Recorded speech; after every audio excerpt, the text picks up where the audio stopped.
These 5 Buddhist teachings tonight are not about becoming someone better.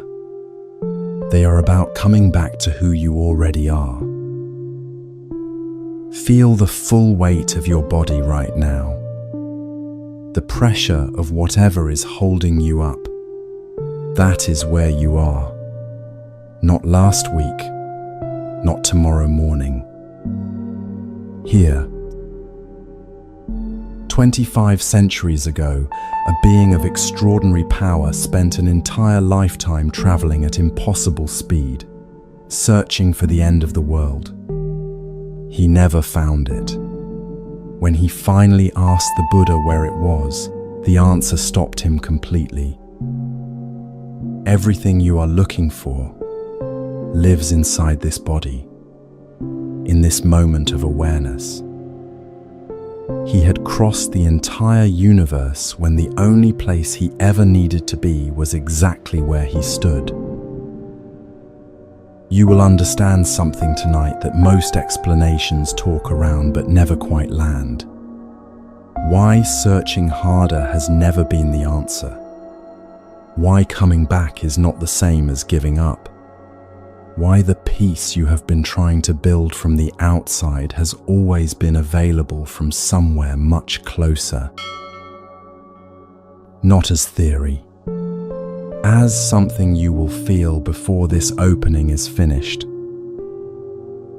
Get comfortable and let your body sink fully into wherever you are. Right now, people are settling into this same silence from every corner of the world.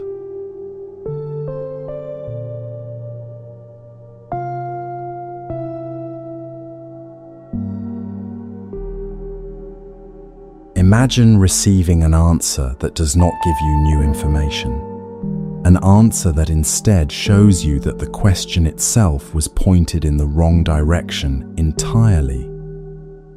Not a correction, not a consolation.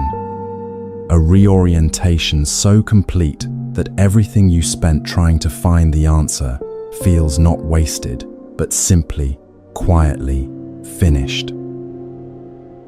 This is what happened when the Buddha told a being named Rohitassa that everything he had spent a cosmic lifetime searching for was contained within the length of his own arms.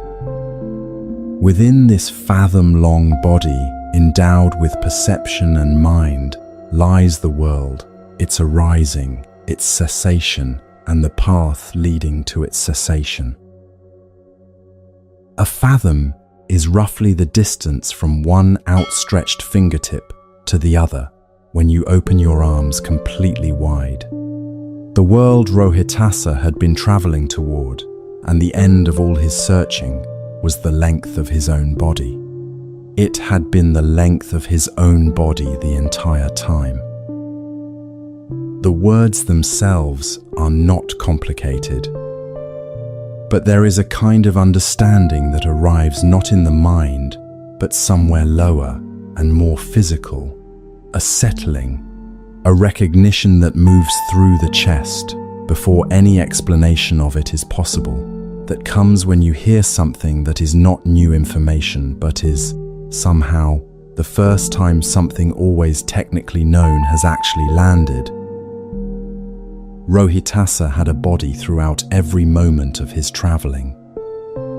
He had breath, weight, the physical fact of existing somewhere specific at each specific moment. The answer was never further along the road. It was present in every moment he was too busy moving to notice.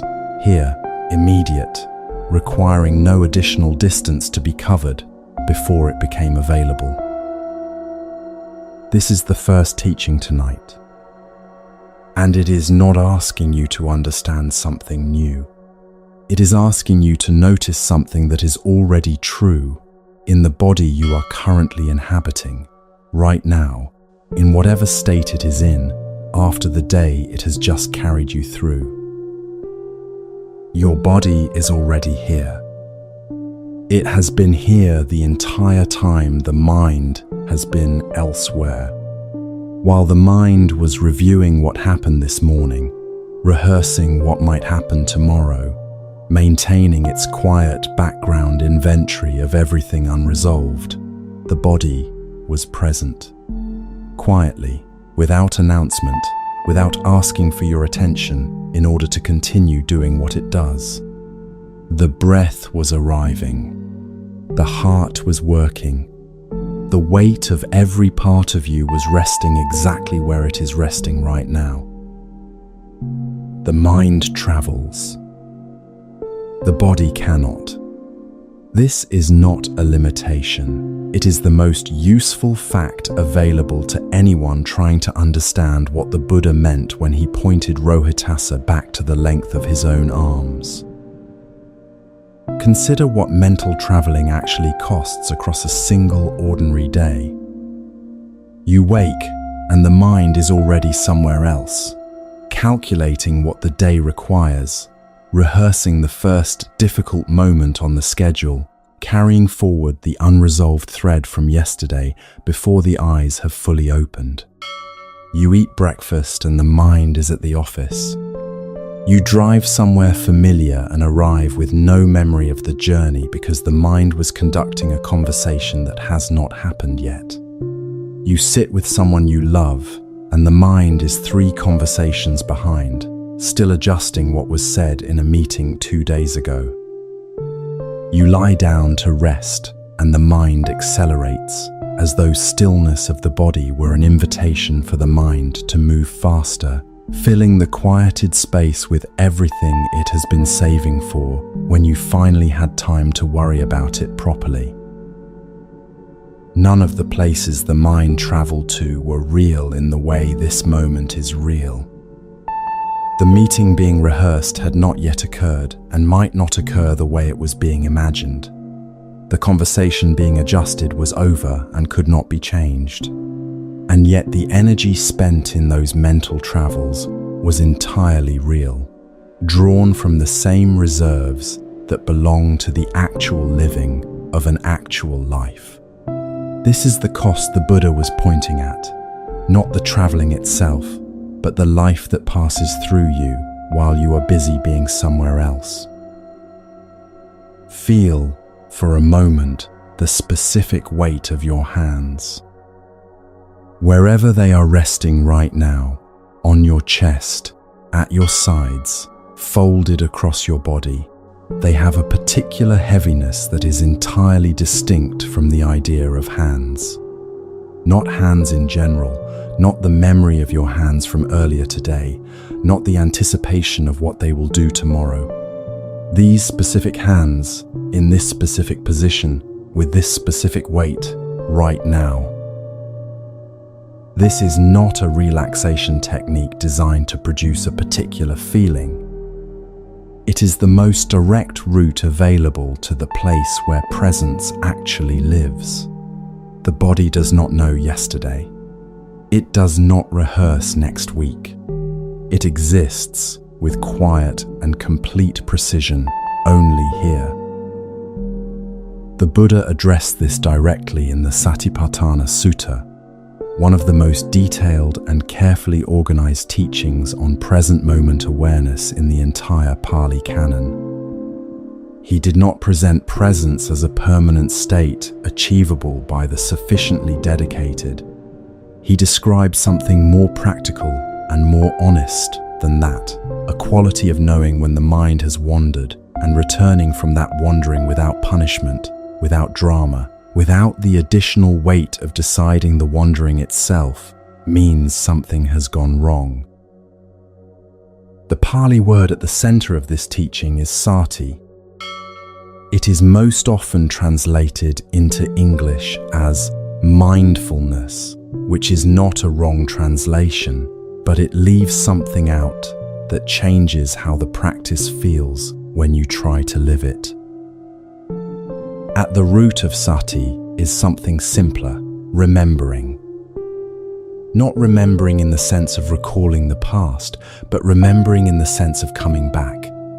Noticing again that you are here, in this body, in this breath, in this moment that was present all along, waiting without impatience, for the attention to return to it. This makes sati a practice of returning rather than a practice of maintaining. The distinction matters more than it initially appears. If presence were a state to maintain, every moment of distraction would be a failure.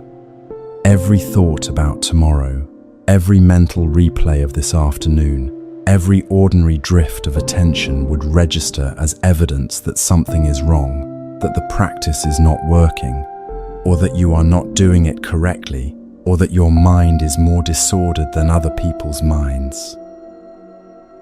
The practice would become one more arena for the inner critic to operate in, one more standard against which to measure inadequacy.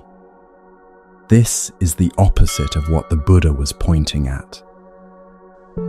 If sati is a practice of returning, the wandering is not the problem. It is simply the condition that makes the returning possible and meaningful. A mind that never wandered would have nothing to return from. The wandering and the returning are the two movements of a single practice, each requiring the other, neither one representing success or failure on its own. The instruction in the Satipatthana Sutta is clean and specific. When the mind has gone somewhere, notice it has gone and return. That is the complete description of the practice in its most essential form, not the elimination of mental movement, not the achievement of a blank, thoughtless stillness. The noticing and then the returning, available right now, requiring no special conditions, no prior achievement, no particular level of readiness before it becomes accessible. Each returning is complete in itself. This is worth staying with because it runs against almost everything the mind has been trained to believe about progress. The returning is not a step toward a future state of superior presence. Each moment of noticing, however brief, however quickly followed by another wandering, is already the practice, entire and whole. The returning available to you right now is not a lesser version of the returning available to someone who has been practicing for 30 years. It is the same returning, the same coming back, the same recognition of presence, which does not improve with repetition so much as become more familiar, more quickly available, more easily found, requiring slightly less effort each time it is practiced. Think of it this way. A person learning to play an instrument does not become more musical with each practice session in the sense that the music itself improves in kind. The first correct note struck is already music, no different in its nature from the note struck by a master. What changes with practice is access and ease, the speed with which the right movement becomes available, the naturalness with which it arrives, the decreasing gap between the intention and the execution. Sati works the same way. The returning available tonight is not inferior practice, it is the full practice, in the form currently accessible, which is the only form that has ever mattered. You are not preparing to practice. You are practicing right now in exactly the way practice has always been done, one returning at a time, each one complete, each one sufficient. Now let the body become specific. Notice the surface that is supporting you right now. The precise quality of pressure against your back or your legs or wherever your body is resting, not the concept of support, but the actual physical sensation of weight meeting resistance, the specific texture of contact between your body and whatever is holding it tonight. This sensation exists only now. It will not be exactly this tomorrow. Tomorrow, your body will arrive at rest in a slightly different configuration, carrying a different quality of tiredness, meeting that surface with a weight that belongs to a different day. This specific sensation, this one, right now, exists in this moment and will not repeat exactly. This is not a cause for sadness. It is an invitation to be here for it. The breath is the most immediate and always available anchor the Buddha described in the Satipatthana Sutta. He was specific about why the breath is always present, always now, never requiring preparation or special conditions to be accessible. It does not need to be summoned or created. It is already happening continuously, whether or not you are paying any attention to it at all. Notice the breath arriving right now. Not breathing in general, not the concept of breath, but this specific inhale, the sensation of air entering, cooler than the air already inside, the slight expansion somewhere in the chest or belly, the brief pause at the top before the direction reverses, and then the exhale, the body releasing what it has finished with, the slight settling as the air leaves. You did not make any of this happen. It was occurring before you noticed it and will continue after your attention has moved elsewhere. But in the moment of noticing it, not the thought about breathing but the actual physical event, something shifts slightly in the quality of the moment. In the Anapanasati Sutta, the Buddha described the breath as a complete path in itself, not merely an anchor for restless attention, but a direct way of understanding the nature of the mind and the body together. He described 16 specific aspects of breathing that become available to someone who attends to the breath with genuine care. Not 16 techniques to master in sequence, but 16 qualities of experience that gradually reveal themselves when the attention stays long enough for the breath to become something more than just air moving in and out. Even the most basic of these reveals something useful tonight. When the breath is long, the Buddha said, know that it is long. When it is short, know that it is short. Not adjusting it, not improving it, not performing calm through it, simply knowing what is actually happening as it is actually happening, which is already a different relationship to experience than the mind usually maintains. The breath right now is whatever it is. Long or short, deep or shallow, smooth or slightly uneven, whatever is true of this breath in this body tonight. Knowing it without adding anything to it is already sati, already the returning, already sufficient. The mind that was elsewhere is briefly here. Not forced here, not dragged back against resistance. Simply here because something real was offered for it to rest on, and a mind given something genuinely real to rest on will often settle toward it, naturally, the way a hand placed in warm water relaxes without being instructed to. What is actually found in that settling? This question is worth asking directly, because the answer is not what most people expect when they first begin paying attention to the present moment. And the gap between expectation and reality is often what causes people to conclude, incorrectly, that nothing significant is occurring. The present moment is not empty. It is not blank or featureless or waiting to be filled with content that will make it worth inhabiting. When the attention returns to the body and the breath, what it finds is the full texture of being alive right now, considerably richer than the mind's usual motion allows you to notice. The temperature of the air in your nostrils, slightly different from the air in the room. The particular quality of the quiet around you, which is never absolute silence but a layered texture of sounds near and far, some so familiar they have become invisible.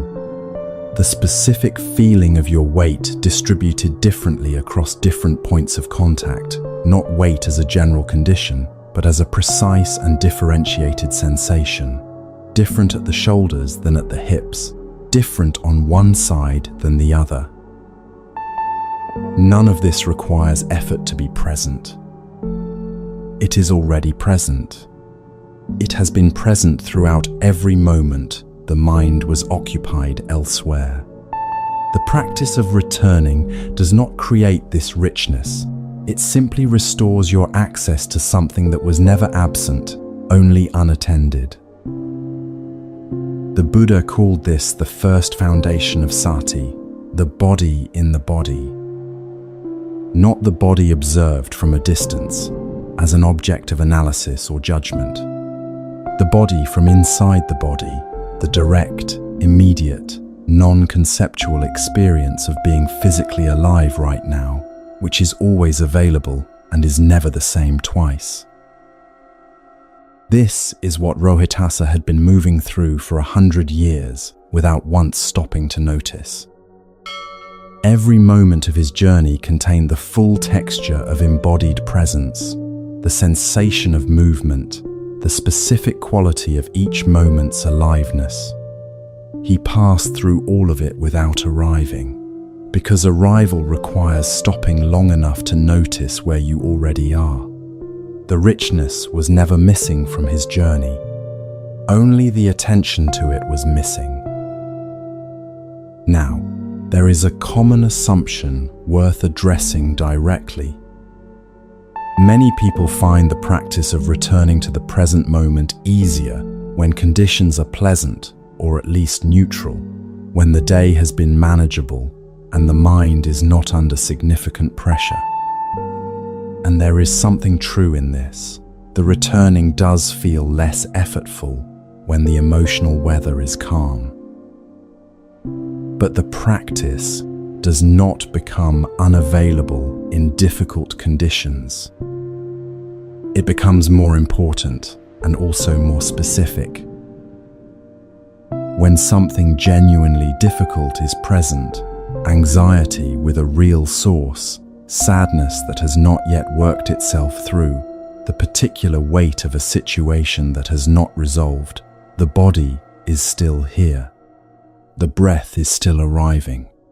The physical fact of existing in this moment is still available as an anchor. What changes in difficult conditions is simply that the present moment contains something hard. The instruction of the practice is not to overlay that hardness with a forced calm, not to breathe and pretend the difficulty is smaller than it is, not to perform equanimity on top of genuine distress. The Buddha was precise about this. The Satipatthana Sutta explicitly includes difficult mental and emotional states within the scope of what sati attends to, not as conditions to be eliminated before proper practice can begin, but as objects of mindful attention in their own right. When anxiety is present, sati notices. Anxiety is present. When grief is present, sati notices. Grief is present. Not with the additional commentary of this should not be here, or this will never end, or this means something is fundamentally wrong. Simply the clear, direct recognition of what is actually occurring in this body in this moment. The actual experience of a difficult emotion, attended to with sati, is almost always more finite and more workable than the story the mind builds around it. The breath is still arriving. The body is still here. This moment, even carrying its full and undiminished difficulty, is still only this moment, not the next one, not the version of this difficulty that the mind projects forward into an indefinite future. Sati does not resolve the difficulty. It keeps you in contact with the actual size of what is present, rather than the inflated size of what the mind's narration makes it. There is a quality the Buddha named that makes all of this easier, not as a technique, but as a natural orientation that the practice gradually develops. The Pali word is upekkha, most often translated as equanimity, though that English word carries a certain coolness the original does not quite intend. Upekkha is closer to the quality of seeing clearly without being destabilized by what you see. Not indifference, something more like a steady willingness to be with what is actually present, without adding the weight of resistance on top of whatever is already here. What is important to understand about upekkha is that it is not a disposition you adopt by deciding to be more equanimous. It is not an attitude practiced on top of the experience. It develops as a natural consequence of returning to the present moment again and again over time, as a byproduct of the practice, rather than as a prerequisite for it. Each time the mind notices it has wandered and returns without self-criticism, it is practicing, in a small way, the quality of meeting experience without needing it to be other than it is. Each time the returning happens in a moment of difficulty, without demanding the difficulty immediately resolve itself, something in the relationship between the mind and its contents softens slightly. Not dramatically, not permanently, but genuinely, in a way that accumulates over many returnings into something that begins to feel like a different way of being present in your own life. The body, resting right now in whatever position it has found, is already expressing something like upekkha without knowing it. It is not arguing with the temperature of the room or resisting the weight of its own tiredness. It is simply accommodating what is present, making no demand that things be otherwise before it will agree to be here. The invitation of this first teaching is to let the mind do what the body is already doing, to rest in this moment, in this breath, without the additional effort of insisting the moment becomes something else before it is worth fully inhabiting. The Buddha organized sati around 4 foundations, not because 4 is a meaningful number, but because there are 4 genuinely distinct places where presence can be anchored in lived experience, each of them always available, each offering a different quality of ground to return to. The first is the body itself, the breath, the weight, the physical sensation of being alive in this particular form, which is what this section has been exploring. It is the most immediate foundation, the one with the least distance between the instruction and the experience, the one available in any moment without any preparation at all. The second is feeling tone, not emotion in the full sense, but the basic quality of pleasant, unpleasant, or neutral that colors each moment of experience, often below the level of conscious attention, but always present and always informative about where the mind is likely to move next. Noticing this quality, just this experience is pleasant right now, just this one has an unpleasant edge, without immediately acting on it or trying to change it, develops the capacity to be with experience rather than continuously reacting to it. The third is the state of mind itself, whether it is contracted or spacious, agitated or calm, caught in something or relatively clear, seen directly, without judgment, simply as it currently is. Most people pass through many different mind states in a single day without ever clearly knowing what state they are in. The simple act of knowing the mind is restless right now, the mind is tired right now, the mind is clearer than it was an hour ago, creates the minimal distance between awareness and mental state that allows the state to be workable rather than all-consuming. And the fourth is the arising and passing of mental phenomena, thoughts, perceptions, the hindrances when they are present, the qualities of greater clarity when they begin to emerge, witnessed as events occurring within awareness, rather than as the identity of the one who is aware. You do not need to work with all four tonight. The breath is enough. The weight of the body is enough. Any single point of return, used with consistency and without self-criticism, carries the full quality of the practice. The four foundations are not four things to do simultaneously. They are four doors into the same room. Any one of them opens onto the same presence, the same quality of being here rather than elsewhere, the same arriving that requires nothing beyond the willingness to notice once more where you already are. Feel the breath one more time. This specific inhale, arriving now, filling what it fills, complete in itself before the exhale begins. You did not need to do anything to make it arrive. It came without being summoned, as it has come continuously since the first moment of your life. And in noticing this one breath, this specific, unrepeatable one, you are exactly where Rohitasa finally understood he had always been. Not at the end of 100 years of searching, not at a destination finally reached after sufficient effort.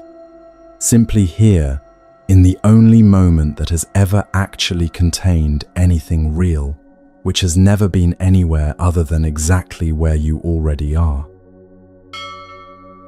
This is the first teaching, and it lives not in the understanding of it, but in the returning to it. Small, quiet, available in any condition, asking nothing of you other than the willingness to notice once again that you are here. The present moment has not been waiting for you to become ready for it. It has simply been here, as it always is, patient in the way that only something with nowhere else to be can be patient. Rohitasa stopped traveling not by finding a better destination, but by receiving a teaching that showed him where the destination had always been. The body he carried across cosmic distances was never separate from what he was searching for. The breath that sustained him through 100 years of movement was never not the answer. Only the direction of his attention had been wrong, aimed outward and forward, when the only place worth arriving at was already present. In every moment, he was too occupied with traveling to inhabit. His searching moved across space, always outward, always toward a horizon that kept its distance as he moved toward it. But there is a second kind of searching that does not move across space at all, one that operates entirely within time, reaching backward into what has already passed and forward into what has not yet asked anything of you. The particular weight of holding what is already moving away. The specific exhaustion of gripping what cannot be kept. That searching has its own texture, its own quiet gravity, its own way of lifting you out of the present from the inside, rather than across any visible distance. To understand what you are actually carrying when you hold on, and what becomes genuinely lighter when you finally, carefully, with both the honesty and the gentleness this teaching asks for, set it down. That is where the second teaching begins.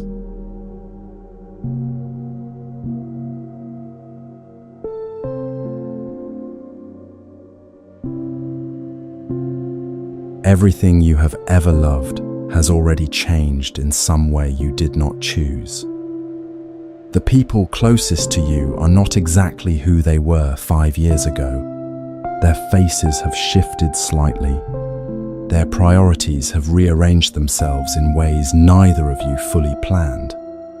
The version of them you first loved, the specific constellation of qualities, habits, and presence that made you feel the way you felt when you first understood how much they mattered to you, that version has been quietly, continuously, inevitably becoming something else.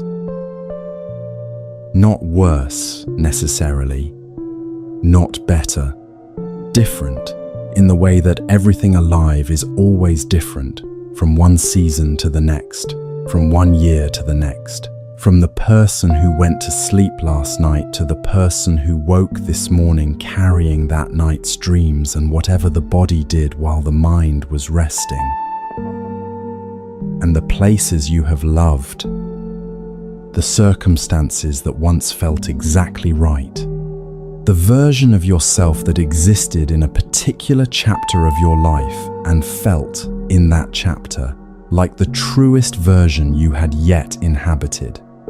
All of it is moving, always, in directions you did not select and cannot reverse. The question the Buddha kept returning to across 45 years of teaching was not whether this movement could be stopped. He was absolutely clear that it could not. But what happens inside a human being who has not yet understood this, and what becomes possible for a human being who finally has. Stand, for a moment, at a gate you do not immediately recognize as significant.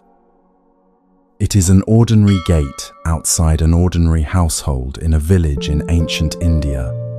A monk is standing there with his bowl, waiting. This is a common enough sight. Monks move through villages every morning collecting alms, and householders who offered food were understood to be participating in something mutually beneficial, the monk receiving sustenance and the householder generating merit through generosity. A woman comes to the gate.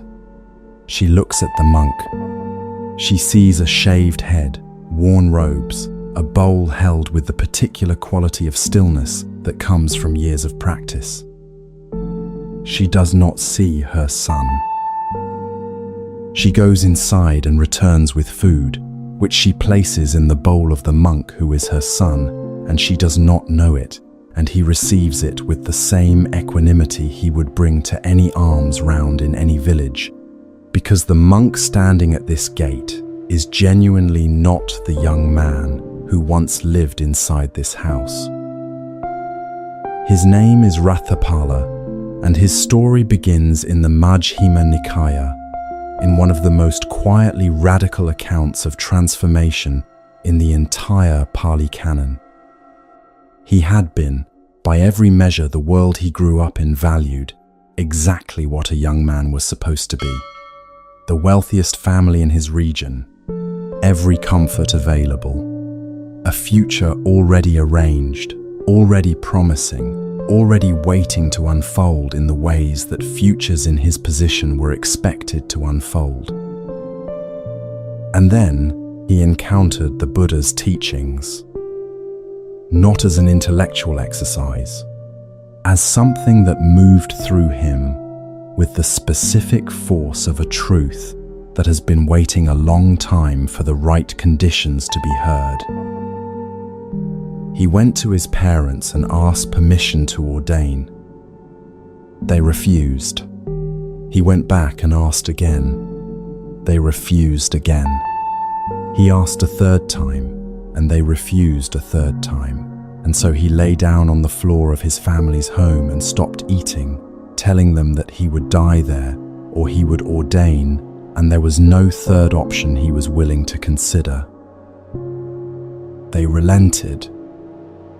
Not happily and not without grief, they loved him, and the life they were releasing him toward was not a life they had imagined for him or for themselves.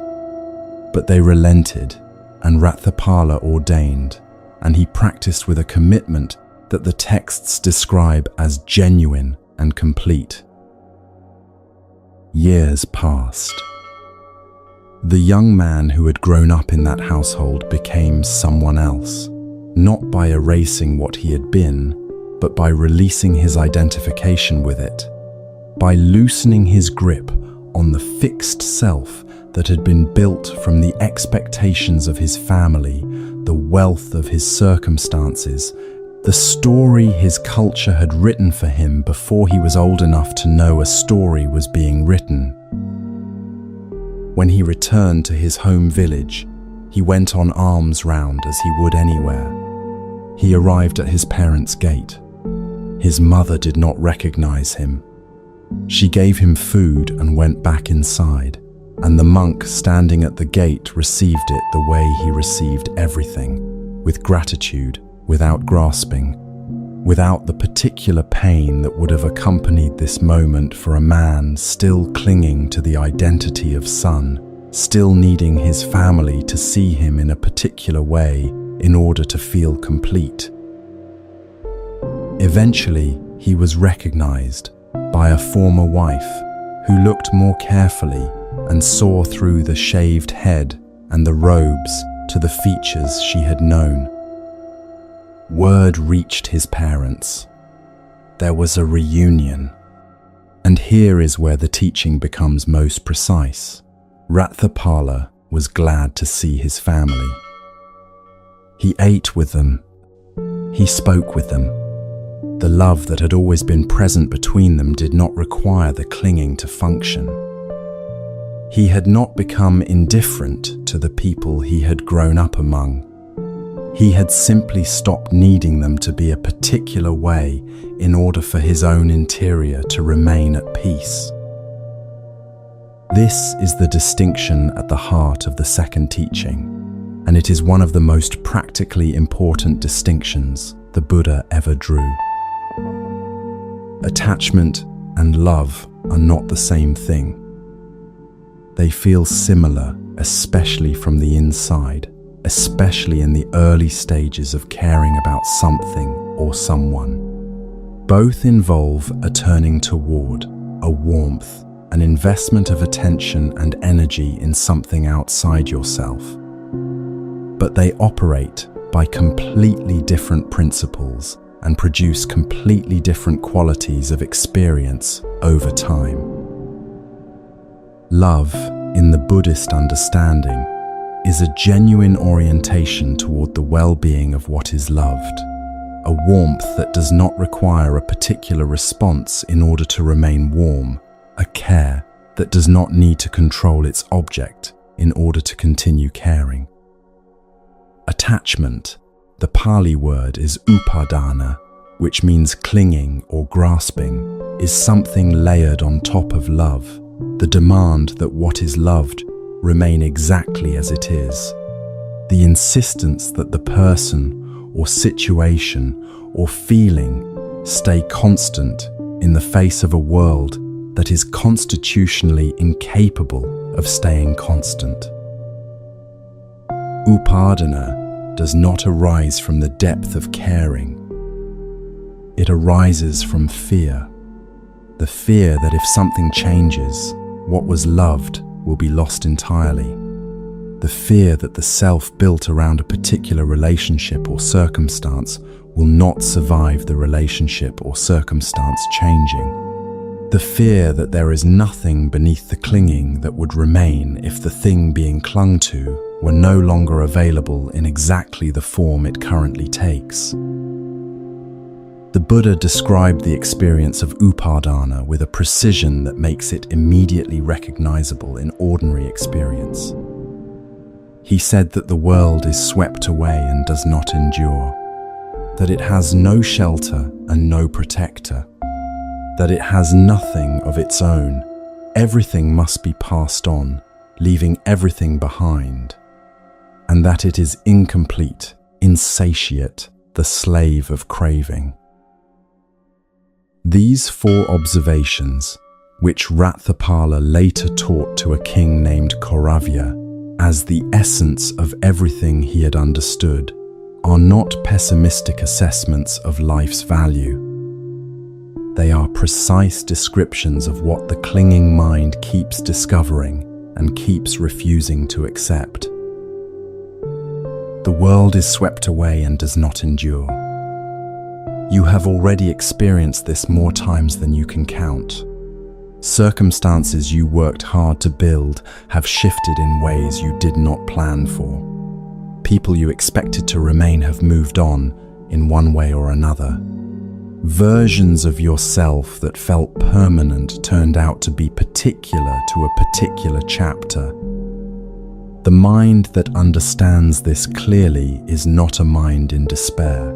It is a mind that has stopped being surprised by what was always going to be true, which is a very different quality of experience from the one that meets every change with the specific shock of something that should not have happened. The world has no shelter and no protector. This one cuts deeper because it addresses the belief that underlies most of the strategies the mind develops for managing the impermanence it does not want to accept. If you can just arrange enough security, enough stability, enough people in the right positions caring about you in the right ways, perhaps the sweeping away can be held off long enough to feel safe. The Buddha was not dismissing the genuine value of care or relationship or good circumstances. He was pointing at the specific suffering that comes from treating these things as permanent shelters when they are, by their nature, temporary ones. Seeking protection is not the problem. Believing you have found complete and permanent protection is where the suffering waits. The world has nothing of its own, and one must pass on, leaving everything behind. Ratthapala, standing at his parents' gate with a bowl in his hands, unrecognized by the people who loved him most, is the image of this teaching made visible. He had passed on, not in the sense of death, but in the sense of genuine change. The self his family had known had been replaced, through practice and understanding, by something they could not immediately locate in the face in front of them. And in his willingness to stand there without requiring them to recognize him, in his capacity to receive food from his own mother without the specific pain of invisibility, was the evidence of what had actually been released. And the world is incomplete, insatiate, the slave of craving. This is the one most people feel in their bodies before they can name it in their minds. The quality of experience in which the thing obtained does not quite deliver what the wanting of it promised, in which the arrival at a goal produces a brief satisfaction followed quickly by the identification of the next goal, as though the completion of one desire simply creates the space for the next desire to announce itself. Not because something is wrong with the person experiencing this, but because this is the structural nature of craving itself. It does not know how to be finished, because being finished is not what it is designed to do. Ratthapala understood all 4 of these things, not as philosophical propositions, but as lived experiences. He had grown up in a household of complete material sufficiency and discovered, in encountering the Buddha's teachings, that sufficiency of that kind did not reach the particular incompleteness he felt at the center of his experience. This is what made the teachings land with such force that he was willing to stop eating rather than be prevented from following them. He recognized, in what the Buddha described, the exact shape of something he had been living with for as long as he could remember, but had never previously had words for. Now bring this close to your own experience, not as a spiritual exercise, but as an honest piece of self-examination. Where in your life right now is the grip tightest? It might be a relationship, the specific configuration of someone in your life that you need to remain exactly as it currently is, the particular quality of how they are with you that you are already, perhaps unconsciously, working to preserve against the changes that are quietly occurring anyway. It might be a version of yourself, a self-image built around something you have achieved, or a role you perform, or a story you carry about who you are and what you are capable of. A story that has to be maintained through continuous effort because the evidence that might complicate it keeps arriving and has to be managed. It might be a circumstance, a living arrangement, a professional situation, a particular quality of daily life that feels essential to your well-being in a way that makes the thought of its changing feel genuinely threatening rather than simply unwelcome. Whatever the grip is, and there is almost certainly one, because this is the condition of a mind that has not yet received the teaching Rathapala spent years embodying, notice the quality of energy it requires. Maintaining a grip is effortful in a way that is easy to stop noticing when the effort has been ongoing long enough to feel normal. A hand held in a fist for a long time forgets what it feels like to be open. The tension becomes the baseline, and from that baseline, opening feels like loss rather than relief, because the tension has been present for so long that its absence registers as emptiness rather than as space. The Buddha's teaching on anicca, impermanence, is most often encountered as a warning. Everything changes, nothing lasts. Hold things lightly because loss is inevitable. This framing is not wrong, but it is incomplete, and the incompleteness is where most people's relationship with the teaching stops being useful. A warning about inevitable loss produces either anxiety or a kind of numb resignation, neither of which is what the teaching is pointing toward. The full teaching is something different. Impermanence is not only a description of what will eventually cause suffering if things are held too tightly. It is simultaneously the description of why suffering itself does not last, why difficult states are as impermanent as pleasant ones, why the very quality that makes joy feel fragile also makes pain feel finite. When the Buddha described the world as swept away and not enduring, he was not delivering a verdict on the worthlessness of experience. He was describing the complete picture that a mind which has genuinely understood impermanence does not only grieve the passing of what was good, it also recognizes in real time that what is difficult is passing too, that the heaviness present tonight is moving, as everything moves, toward its own conclusion. That the resistance to what is hard is itself a form of clinging, holding the difficult thing in place through the energy of fighting it, prolonging the suffering by insisting it should not be present, rather than allowing it, the impermanence that belongs to it as surely as it belongs to everything else. The relief in impermanence is available to you right now, not as a consolation but as a genuine perceptual shift. Whatever is difficult at this moment in your life, whatever has brought a particular weight into the body you are resting in tonight, is moving. Not necessarily quickly, not necessarily in the direction you would choose, but moving as everything moves, because the nature of all conditioned phenomena is to arise, to exist for a time, and to pass. The suffering is not in the moving.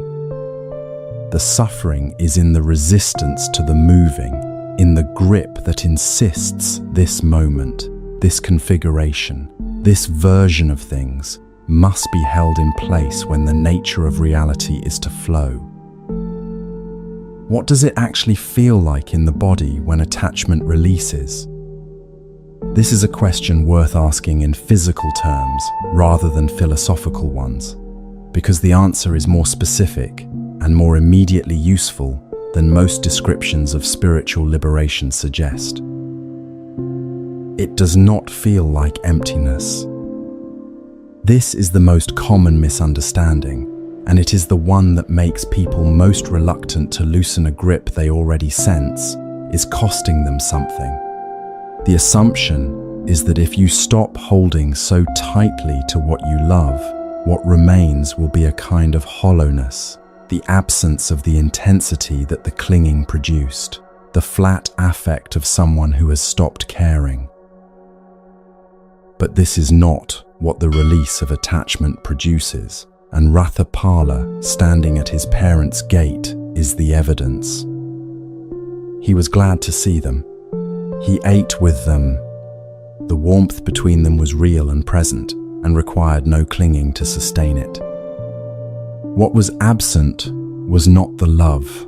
What was absent was the anxiety that always accompanies love, held in a fist rather than love held in an open hand. The actual felt quality of attachment releasing is closer to the feeling of setting down something heavy you had been carrying for so long you stopped registering its weight. There is a moment when a heavy bag is finally removed from a shoulder that has been bearing it for hours, in which the shoulder does not immediately feel light, it feels briefly strange, as though the absence of the weight is itself a sensation that requires adjustment. And then, a few moments later, a lightness arrives that would have been impossible to accurately imagine while the bag was still being carried, because the carrying had become so constant that the weight had been absorbed into the baseline of what normal felt like.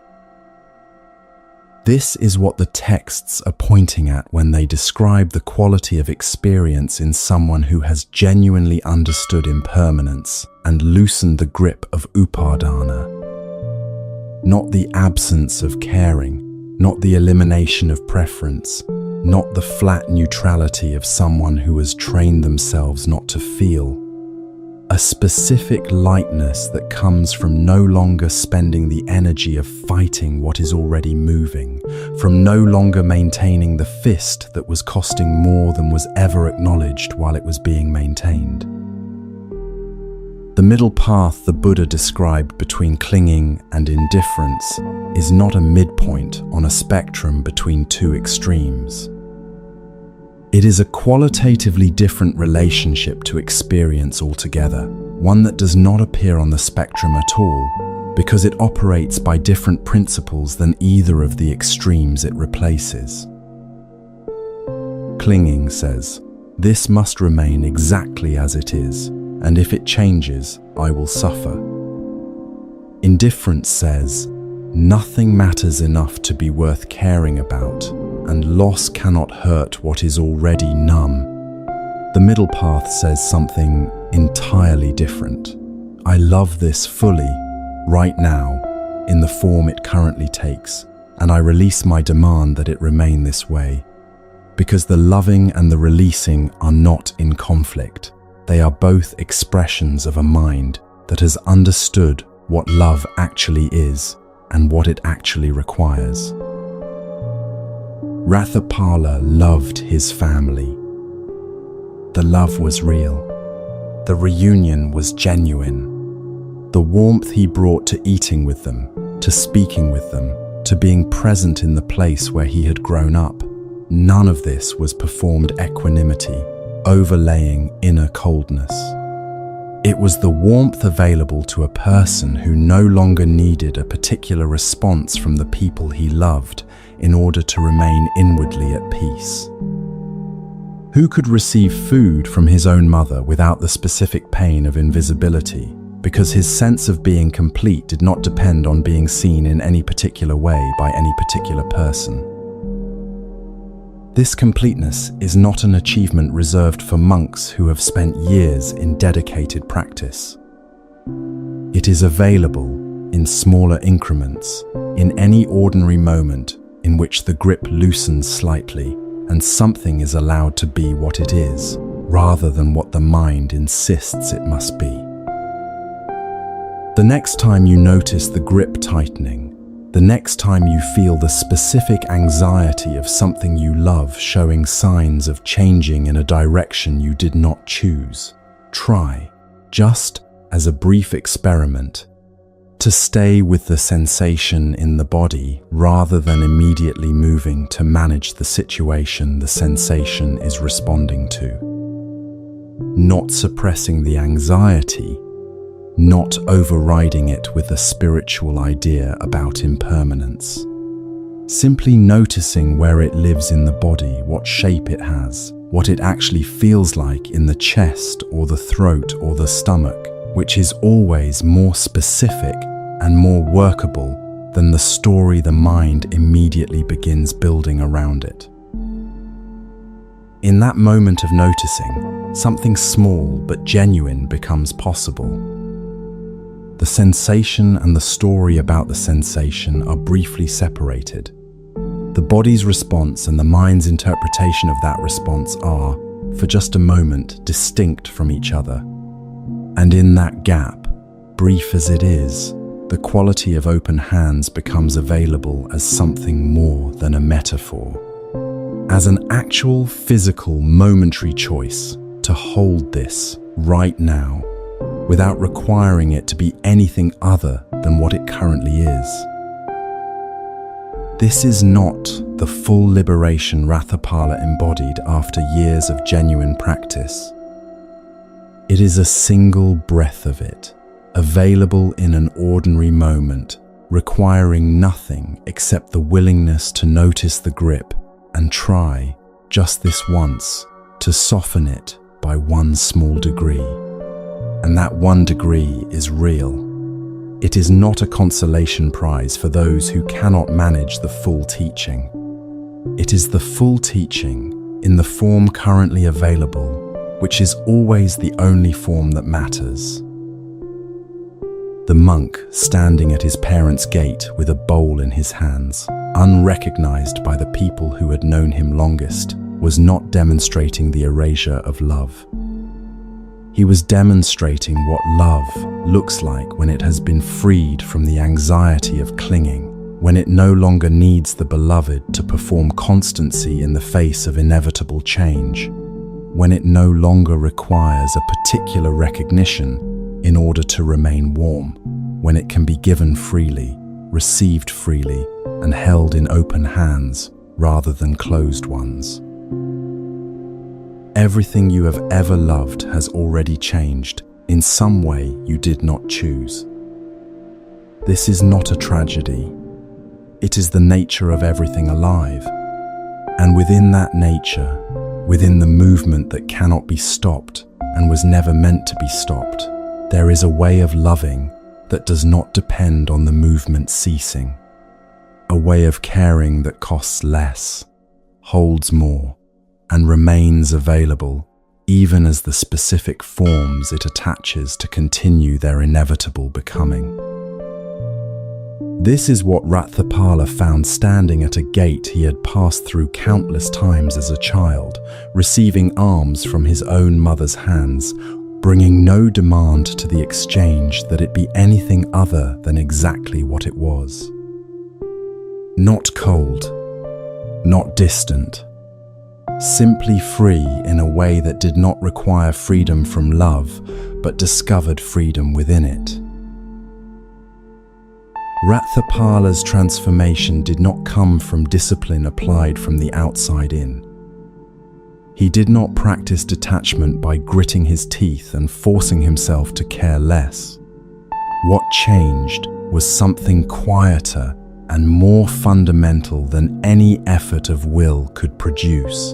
The way he spoke to himself in difficult moments, the quality of attention he brought to his own experience when no one was watching, the interior relationship between himself and his own imperfections that had to shift before anything in his outward relationship to the world could shift alongside it. Non-attachment toward the world grows naturally from something that has to begin closer to home, from the way we meet ourselves in the private hours, in the moments of failure and confusion and falling short of what we had hoped to be. And that is where the third teaching takes us now.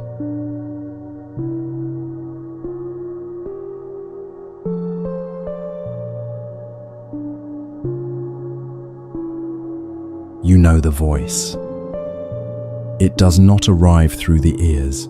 It runs inside the mind, in the private hours, in the specific darkness of 3 a.m, when sleep has gone somewhere else, and the mind has decided, without consulting you, that now is the ideal time to conduct a thorough audit of everything you have done wrong. It replays conversations with a precision that ordinary memory rarely achieves. It isolates the exact sentence you should not have said, the moment you hesitated when you should have been certain, the expression that crossed someone's face in response to something you did, and which you have since interpreted and reinterpreted without arriving at any conclusion that reflects well on you. It compares you to versions of yourself that existed only in imagination, the version that would have handled the situation better, said the right thing at the right moment, not needed to apologize afterward. And it delivers its findings as verdicts, in language you would never use with someone you cared about, in a tone that assumes its own authority without ever having earned it. Most people live with this voice for so long that they stop questioning whether it is telling the truth. It sounds like self-awareness. It sounds like the honest internal accounting that responsible people perform in order to become better.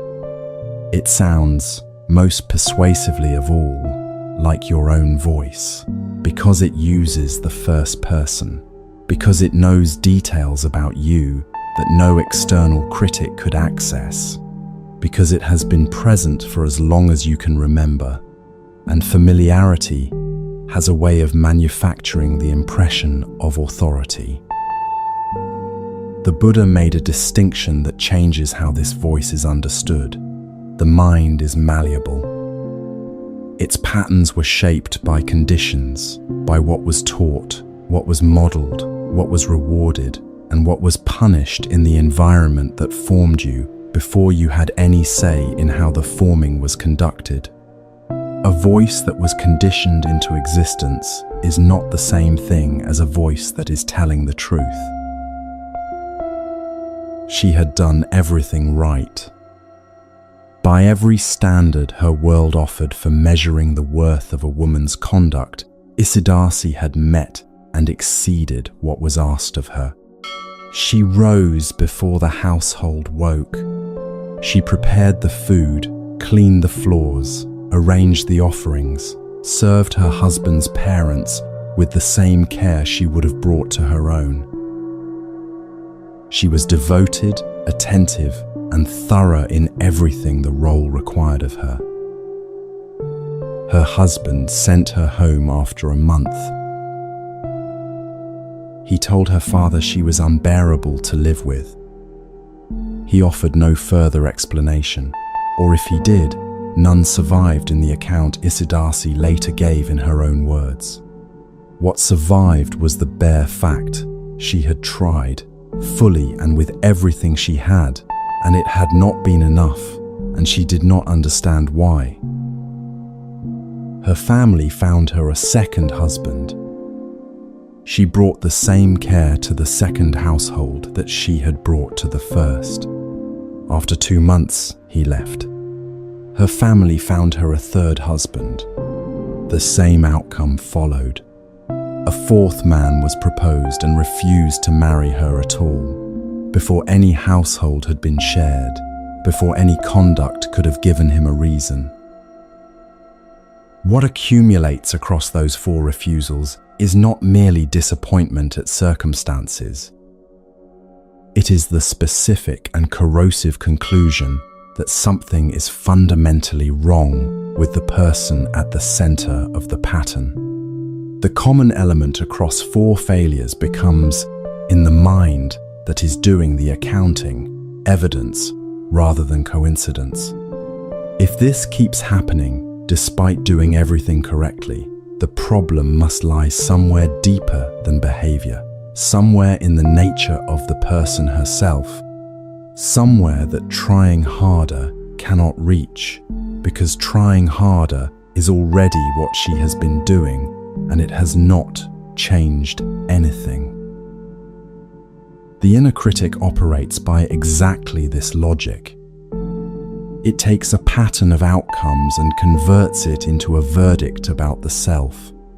It moves from what happened to what it means, and what it means always points in the same direction, inward, toward a conclusion about fundamental inadequacy that the evidence is then arranged to support regardless of how the evidence actually reads.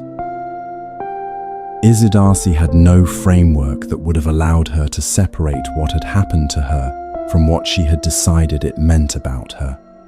She simply lived inside the conclusion, the way most people live, inside their inner critic's verdicts, not as a philosophy consciously held, but as the invisible background against which all other experience is arranged.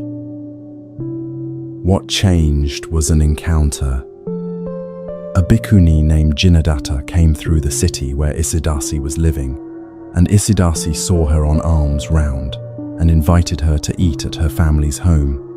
Something in that encounter, in the quality of presence the nun carried, in the teaching that followed the meal, in the particular way the Dharma landed in someone who had been living inside a verdict about herself for long enough to have stopped questioning its accuracy, cracked something open that had been sealed for years. The Therigatha is one of the oldest surviving collections of verse composed by women in any literary tradition in the world. It preserves, in the voices of the women themselves, accounts of suffering and practice and liberation that carry the weight of first-person testimony rather than the weight of being reported through someone else's interpretation. Isidasi's verses, 447 through the close of her account, are remarkable, not only for the detail of what she describes, but for the quality of unflinching honesty she brings to it. She does not minimize what she experienced.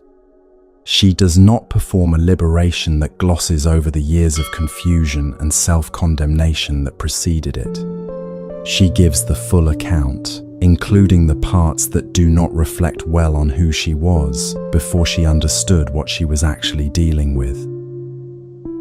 What she came to understand, through the practice she took up after that encounter with Jinadatta, was something the Buddha had taught with great precision across many different contexts.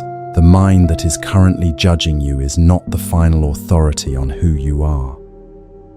It is a conditioned instrument shaped by what it has been through, running patterns that were established before you were old enough to examine them, producing verdicts that feel authoritative because they are delivered in your own voice, but carrying no more inherent accuracy than any other conditioned pattern the mind runs without being asked to. The Buddha described the untrained mind with an image that makes this concrete.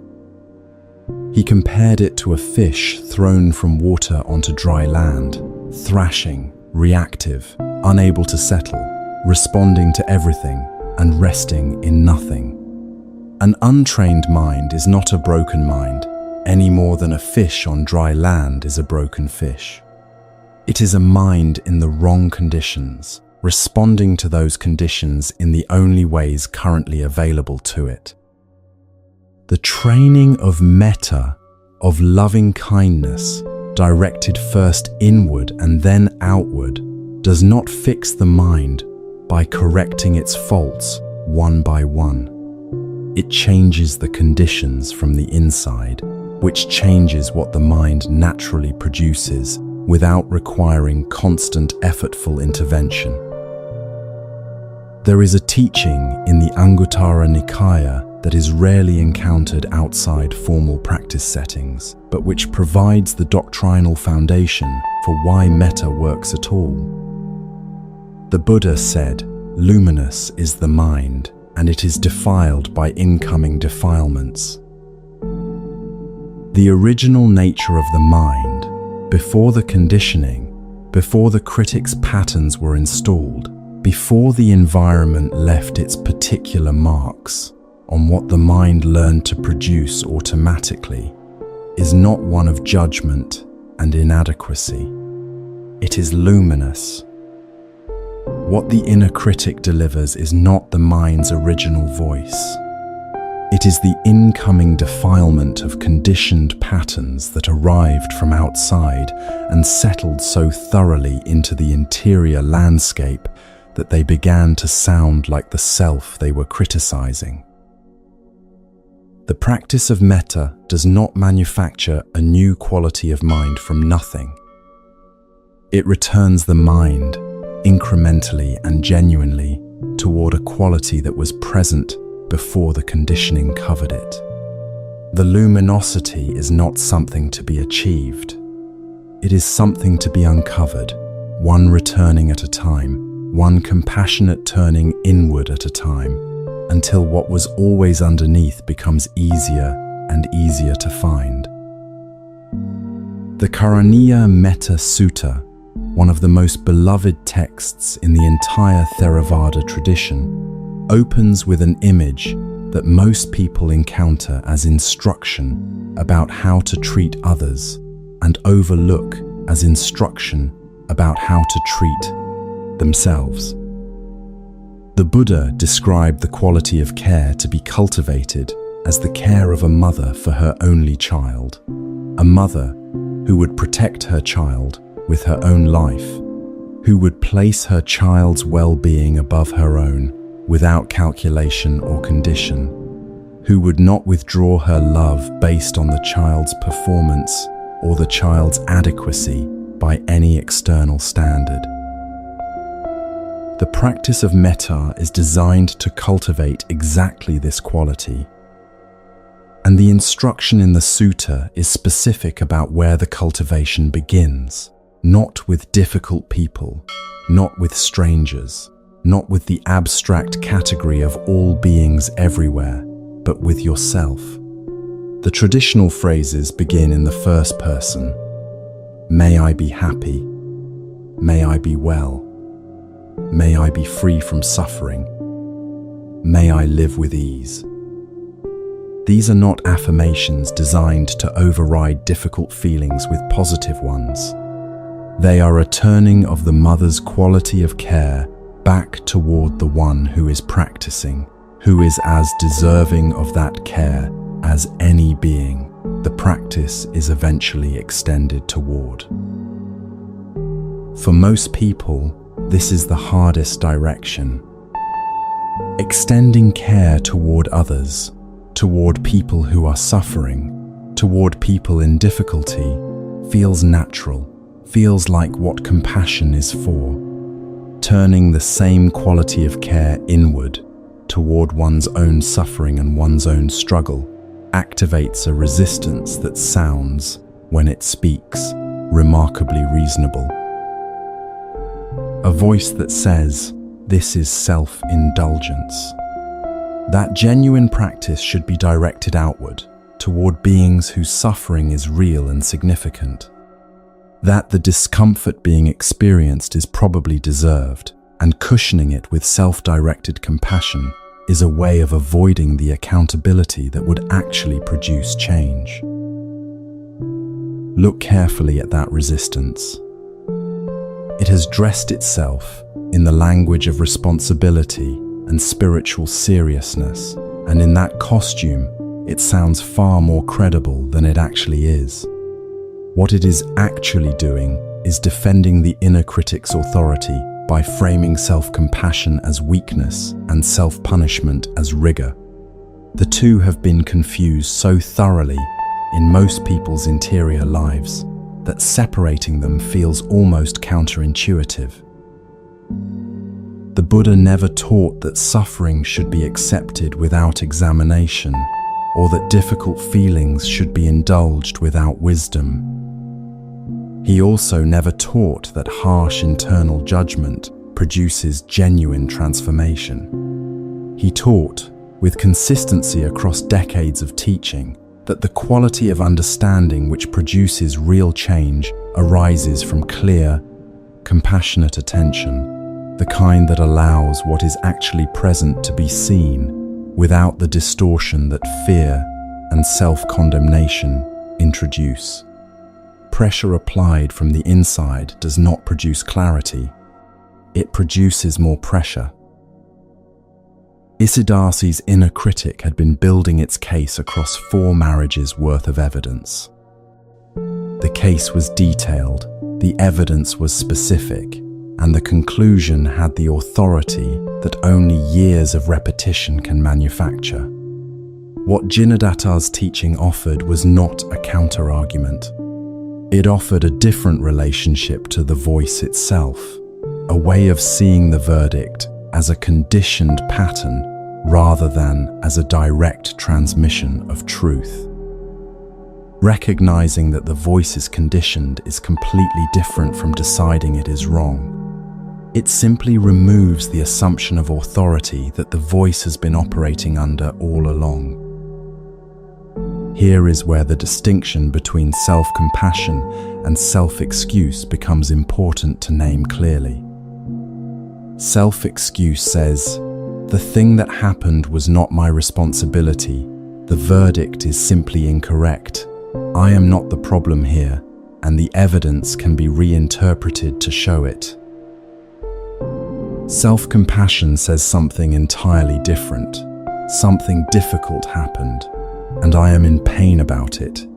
And the pain is real and deserves to be met with care rather than with a second layer of suffering applied on top of it in the form of relentless self-judgment. Self-compassion does not require deciding that nothing was your fault. The facts can be examined clearly, and the learning available in them can be taken seriously. All of that remains intact. What self-compassion removes is the requirement that the examination be conducted by a prosecutor rather than a witness. A witness sees what happened. A prosecutor builds a case. The suffering does not require a case to be built against it in order to be taken seriously. The Buddha described this quality with the Pali word karuna, compassion, defined as the wish for beings to be free from suffering, accompanied by a genuine orientation toward that freedom. The emphasis in the definition matters. It is a wish for freedom from suffering, not a judgment about whether the suffering is warranted, not a calculation of how much compassion the amount of suffering has earned. Simply the recognition of suffering and the wish that it ease. When this is extended inward, when you are the being whose suffering is being recognized, something in the interior landscape shifts in a way that effortful self-improvement never quite reaches. Bring this into your own experience right now. Is there something you have been carrying about yourself that the inner critic has been delivering verdicts on? You do not need to examine the content of the verdict tonight. Simply notice its presence, the specific weight it adds to the body when it is active, The particular quality of contraction that happens somewhere in the chest or the shoulders when the voice runs its familiar assessment and arrives, as it always arrives, at the same conclusion it has been reaching for as long as you can remember. Notice that weight if it is present. Allow it to be noticed without immediately moving to analyze or resolve it. Simply, this is here, in this body, as a physical reality with weight and location and texture. And then try, for this one breath, to bring toward that weight the quality the Karaniya Metta Sutta describes, the quality of a mother toward her only child. The wish extended inward, without requiring any prior condition to be met. May I be free from this. Not because the verdict that produced it is definitely wrong. Not because the circumstances that generated it no longer matter. Simply because suffering is suffering, and the wish for its easing does not need a prior determination of worthiness before it is allowed to arise. May I be happy. May I be well. May I be free from suffering. May I live with ease. When these phrases are first offered inward, the experience is often not immediately warm. For many people, the initial response is awkwardness, a sense that the words are landing on something that does not quite know how to receive them, a slight stiffness in the interior, as though care directed inward is arriving in a space that has been arranged for something else entirely. This is not failure, it is information. The awkwardness is simply the resistance of a mind that has been organized around judgment for a long time, encountering a different instruction for the first time. A door that has been closed for years does not open smoothly on the first attempt. The practice is not to force it open, but to keep returning to it, gently, without demand, offering the phrases again not as a command, but as an invitation that the interior is entirely free to accept at whatever pace it finds possible. Each time the invitation is offered without requiring a particular response, the door moves slightly. The luminosity the Anguttara Nikaya describes does not appear all at once. It emerges incrementally, in small moments of genuine warmth that surprise the mind accustomed to finding something else in that direction entirely. These phrases, spoken inward toward yourself, carry the full weight of the practice the Buddha described in the Karaniya Metta Sutta. They are not a shortcut or a simplified version for beginners. They are the practice in the form the Buddha offered it, beginning exactly where he said it should begin, with the one offering the care who is also the one who needs it most. What Isidasi found through sustained practice was not a reconstruction of her self-image built on better evidence. A counter-narrative that explained the 4 marriages in a way that left her blameless was not what changed her life.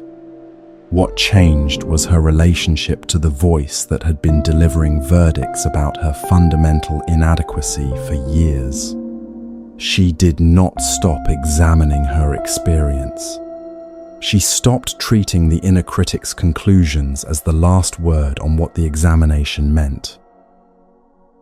The Therigatha records her liberation as complete. She became a bhikkhuni herself and eventually taught others, and the account she left behind in her own verses is one of the most honest and useful documents in the entire Buddhist canon for anyone who has ever wondered whether the voice they live with inside their own head is as authoritative as it sounds. It is not. It is conditioned, and like everything conditioned, it is subject to change. The practice of metta, beginning with yourself, the one being in your care who most often receives the least of it, is one of the most direct paths the Buddha described for changing those conditions from within.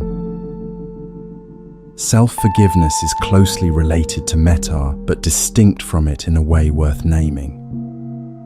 The Buddha was clear that right action and its consequences are real, and the teaching does not ask you to pretend otherwise.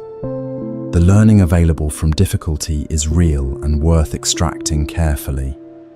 What is not required, what the teaching specifically does not require, is continuing to punish yourself for an action long after any useful learning has been taken from examining it. The Buddha used a precise image for the cost of self-punishment. He described a person who picks up a burning coal with the intention of throwing it at someone who has wronged them. The coal burns the hand of the person holding it regardless of where it is ultimately aimed.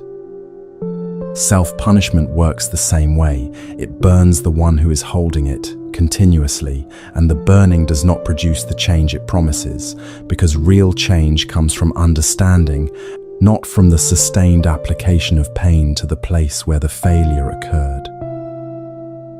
Setting down the coal is not pretending the fire was not real. The learning available from having picked it up does not disappear when the holding ends. What disappears is the burning, which was never doing what it was supposed to do in the first place.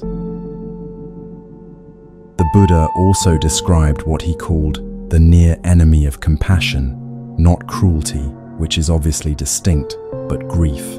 The quality of feeling so overwhelmed by suffering that witnessing it collapses into being consumed by it.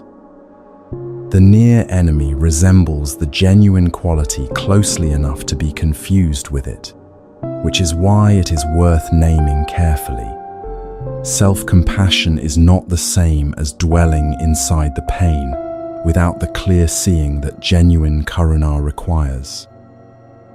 It is possible to use self-compassion as permission to remain inside difficulty indefinitely, to circle the suffering without the orientation toward its easing that the practice actually describes. The practice asks for something more precise than that. Meet the suffering with warmth, recognize it clearly, hold the wish for its easing genuinely, and then allow the attention to remain steady rather than collapsing into what it is witnessing. Compassion that is absorbed by the suffering loses its capacity to do what compassion is for. The mother does not become the child's wound. She tends it. Easy Darcy set down the coal. Through the practice of metta, applied consistently and honestly toward the being who needed it most and had received it least, herself, something that had been sealed for years gradually opened. What emerged from that opening was not the absence of accountability, but the presence of clarity, the capacity to look at her own experience without the distortion that self-condemnation introduces, to see what had actually happened rather than what the verdict said it meant, to understand without the understanding requiring her to remain in pain as proof that she was taking it seriously.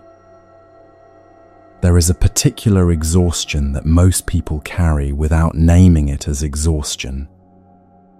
The exhaustion of being your own harshest critic continuously, of maintaining the prosecution of yourself across every domain in which you have ever fallen short, of never extending to yourself the same benefit of the doubt you offer automatically to the people around you when they make the same kinds of errors you refuse to forgive yourself for making. This exhaustion is real, and it has weight in the body, and it deserves to be acknowledged directly rather than treated as the ordinary cost of taking yourself seriously.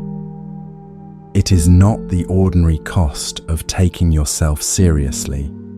It is the cost of a specific habit, the habit of placing yourself outside the circle of compassion you would naturally extend to any other being in the same situation. The practice the Buddha described is straightforward in its structure, even when it is demanding in its application. Begin with yourself. Begin here with the self as it currently is, imperfect, still learning, carrying things it has not yet set down, but present and real, and deserving of the same wish for well-being that the Karanaya Metta Sutta extends without condition to all beings everywhere.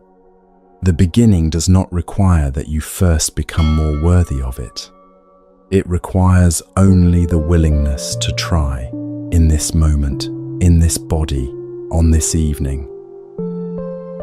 The warmth you extend toward others when they are suffering, the wish for their ease that arises naturally when you see someone in genuine difficulty, is not a quality reserved for your relationships with other people. It belongs equally to your relationship with yourself. You have simply been treating yourself as the exception to it for longer than was ever necessary or useful. Isidasi stopped making that exception. Through practice, through the cultivation of an attention that met her own suffering with care rather than condemnation, through the slow and real work of turning inward the compassion that had always been available but had rarely been aimed in the right direction, something shifted. Standing inside her own experience with that quality of care rather than that quality of judgment, she found something the verdict had been obscuring all along. Something quiet, something steady, something that did not depend on any particular outcome for its presence. Something that was, in the most direct and unadorned sense, simply here. In the verses she left behind, Isidasi reflected on how liberation changed not only her relationship to herself, but her relationship to impermanence itself. The same changes that had once registered as failures, as evidence of her fundamental inadequacy, as proof that something was irreparably wrong, became, after liberation, simply movements of conditioned phenomena arising and passing in the way that conditioned phenomena do. The marriages had come. The marriages had ended. What she had believed they meant about her turned out to be something the mind had added on top of them, not something inherent in them. The impermanence that had previously felt like loss began to feel like freedom, because a self, no longer gripping its own story, does not need the story to have gone differently in order to be at peace with how it went. This thread will return in what comes next, in the section that examines the self that is supposedly doing all this gripping, and what the Buddha said, in the silence of a carefully chosen non-answer, about what that self actually is. Isidasi's liberation arrived not because she changed who she was, but because she stopped confusing herself with the story she had been told about who she was. The story had been assembled from outcomes and verdicts and the conditioned patterns of a mind that had never been offered a different instruction. When a different instruction finally arrived, through Jinadatta, through the practice that followed, the story did not vanish overnight, but it lost its authority. And in that loss of authority, something that had always been present beneath the story became available, a quality of being that did not depend on external validation for its completeness, that did not require 4 marriages to have gone differently in order to remain intact. And this brings the teaching to the edge of the strangest and most liberating question in all of Buddhist thought. The question that a wandering philosopher once asked the Buddha directly, expecting a clear answer, and received instead a silence that carried more weight than any answer could have. Because before the grip on the world can loosen, and before the compassion can fully turn inward, something more fundamental has to be examined. The one who is doing the gripping, the one who is receiving the compassion, the one the inner critic addresses when it speaks in the first person. Who exactly is that? And what happens to the suffering when that question is finally, honestly, followed all the way to where it leads?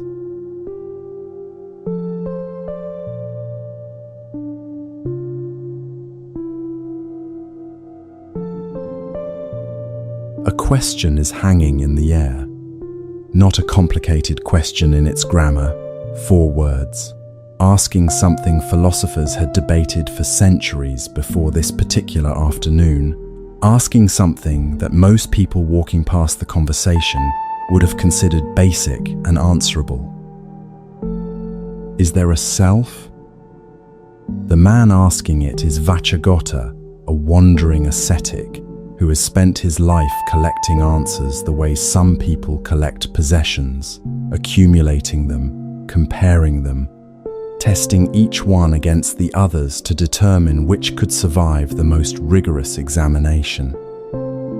He is known for relentless questioning. He has approached many teachers with this particular question and received answers from all of them. He has come today expecting one more answer to add to the collection, or one more answer to dismantle and discard. The Buddha says nothing. Vacchagotta waits, then asks again, adjusting the question, then is there no self? The Buddha says nothing. Vacchagotta leaves. Confused, perhaps unsatisfied, carrying the silence back into his walking and his questioning as one more thing that has not yet resolved. Ananda, who has been sitting nearby and witnessed the entire exchange, waits until Vacchagotta is gone before asking what he genuinely needs to understand. Why? The Buddha answers every question or declines specific categories of questions for reasons he then explains. This was different. 2 questions, 2 silences, no explanation offered until this moment. The Buddha's answer to Ananda is one of the most carefully constructed passages in the entire Pali Canon. If I had said there is a self, he explained, this would have confirmed the eternalist view, the belief in a fixed, permanent, unchanging essence that persists across time and survives all conditions. If I had said there is no self, this would have pushed Vacchagotta toward nihilism, the belief that nothing persists, nothing connects, nothing carries forward, and therefore nothing matters. Both answers would have been wrong. More precisely, both answers would have been harmful, giving Vacchagotta a position to stand on that would have prevented him from seeing what the silence was pointing at. The silence was not the absence of an answer. The silence was the teaching. Stay with that for a moment. The question, is there a self, feels like one that should have a clear yes or no answer, the kind of question that, once answered definitively, would settle something important about how to live and what to hold on to and what can safely be released. What the Buddha's silence communicated is that the question itself is the problem. It is framed in a way that makes a useful answer impossible because it assumes the answer will be one of 2 things, permanent self or no self, when what is actually true is neither of those things, and requires the grip on both to loosen before it can be seen clearly. This teaching comes from the Sutta Nikaya, and its implications reach into the practical center of how suffering works and how it eases. The thing causing most of the suffering in most human lives is not, in the final analysis, the circumstances themselves. It is the identification with a fixed story about who you are within those circumstances, a story assembled from memories and conclusions and verdicts delivered by experience, held in place with the specific anxiety of someone who believes that if the story changes, they themselves will be lost. The Pali word is anatta, most often translated as no self or not self, and it is the most consistently misunderstood teaching in the entire Buddhist tradition. Most people who encounter it for the first time hear it as a claim that they do not exist, that the sense of being a particular person with a particular history and particular relationships and a particular way of meeting the world is simply an illusion to be seen through and discarded. The teaching is more precise and more useful than that, and the difference between what it actually says and what it is commonly understood to say is exactly the difference between confusion and liberation. Anatta does not mean you do not exist. It means you are not fixed. And the fixedness, the belief in a permanent, unchanging, essentially defined self that has always been this way and will always be this way, is precisely where the suffering is rooted. Consider what the belief in a fixed self produces in ordinary experience. Someone criticizes something you have done, and the mind immediately converts this into a statement about who you are.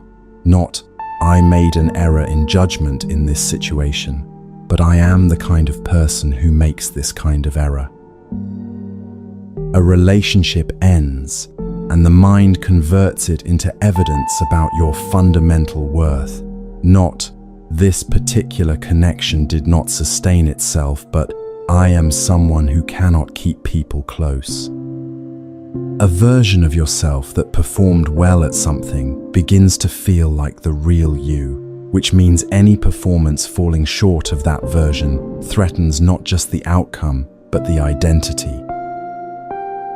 The fixed self is fragile in proportion to how fixed it is, because a self believed to be permanent is a self that can be permanently diminished, permanently defined, permanently trapped inside whatever story the evidence seems to support. The Buddha was not dismissing the reality of experience or the continuity of a life.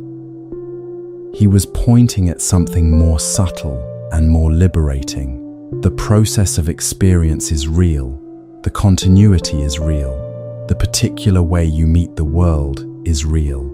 But none of this requires a fixed, permanent essence to be the case. A river is real. Its movement is real. The specific character of a particular river, the way it curves, the speed of its current, the quality of its water, is real and distinguishable from every other river.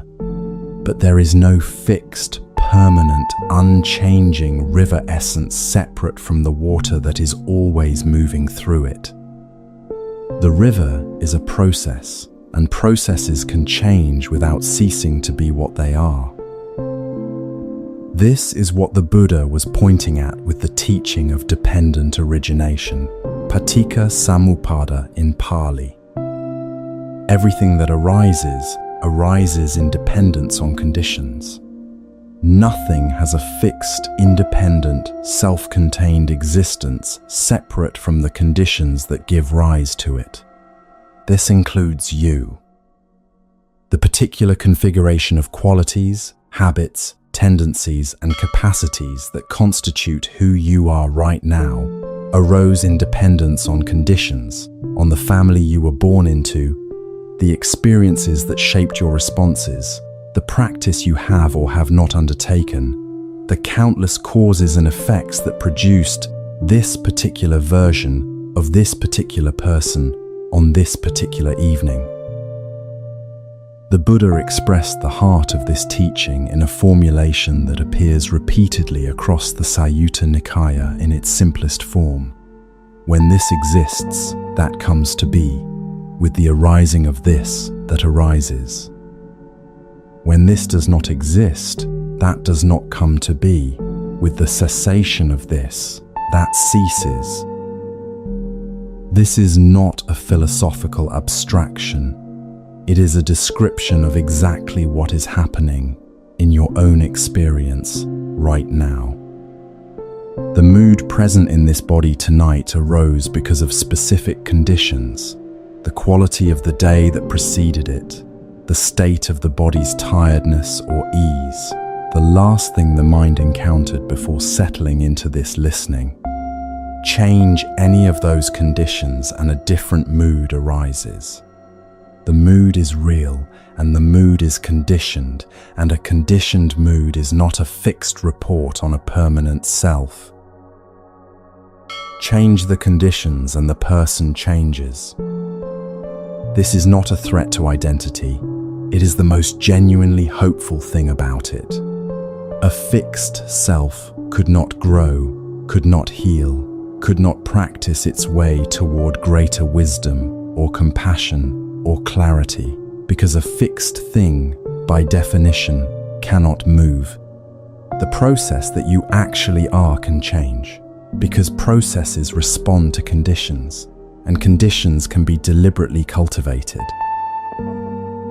In the Milindapanya, an ancient text recording dialogues between the Greek king Menander and the Buddhist monk Nagasena, there is an image offered for what carries forward across the process of a life without requiring a permanent self to carry it. King Milinda, a sharp and persistent questioner, asks Nagasena to explain what persists across change when there is no fixed self doing the persisting.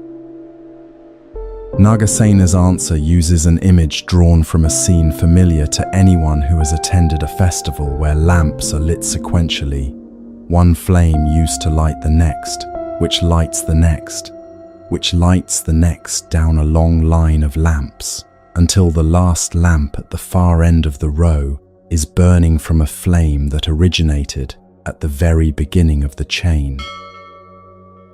Is the flame in the last lamp the same flame as the flame in the first? In one sense, no, the flame has moved, the wax has changed, the specific material being consumed is entirely different from the material consumed at the beginning. In another sense, yes, there is a direct causal continuity between the first flame and the last, a chain of arising independence that makes the final lamp a genuine consequence of the first, not a separate and unrelated event.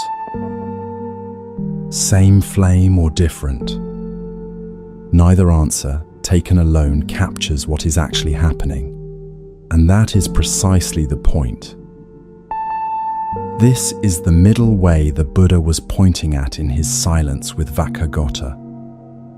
The process that you are carries something forward, continuity, consequence, the results of past actions, the particular character shaped by everything that has come before, without any of this requiring a fixed, unchanging self as the carrier.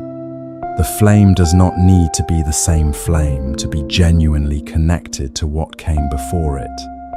You do not need to be a fixed, permanent self for your life to have continuity, meaning, or consequence.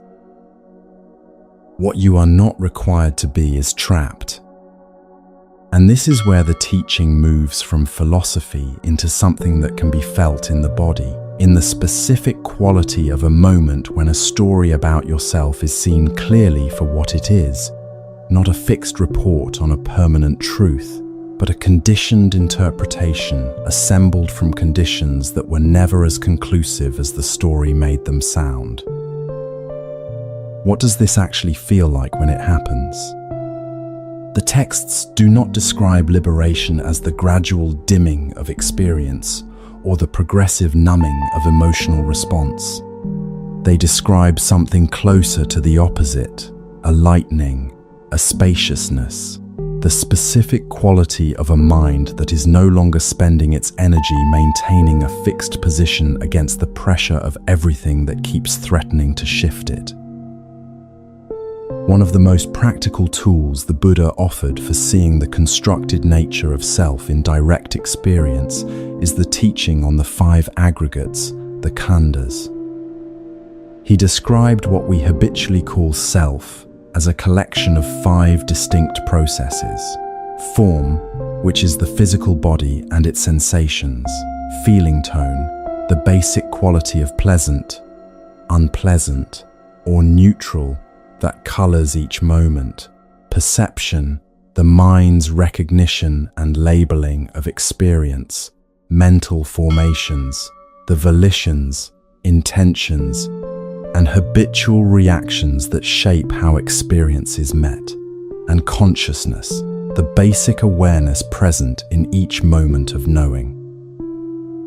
What the Buddha pointed out, with a precision that remains useful in immediate practice, is that none of these 5 are fixed or permanent, and none of them, individually or together, constitute an unchanging self. The body changes moment to moment. Feeling tone shifts with every new contact. Perceptions are shaped by past conditioning and current expectation. Mental formations are habitual, meaning they can change as habits change. Consciousness arises dependently, appearing in response to contact between sense organ and sense object, ceasing when that contact ends. In any given moment, you can ask of any experience, which of these 5 is the self I am defending? The answer, looked at directly, is always the same.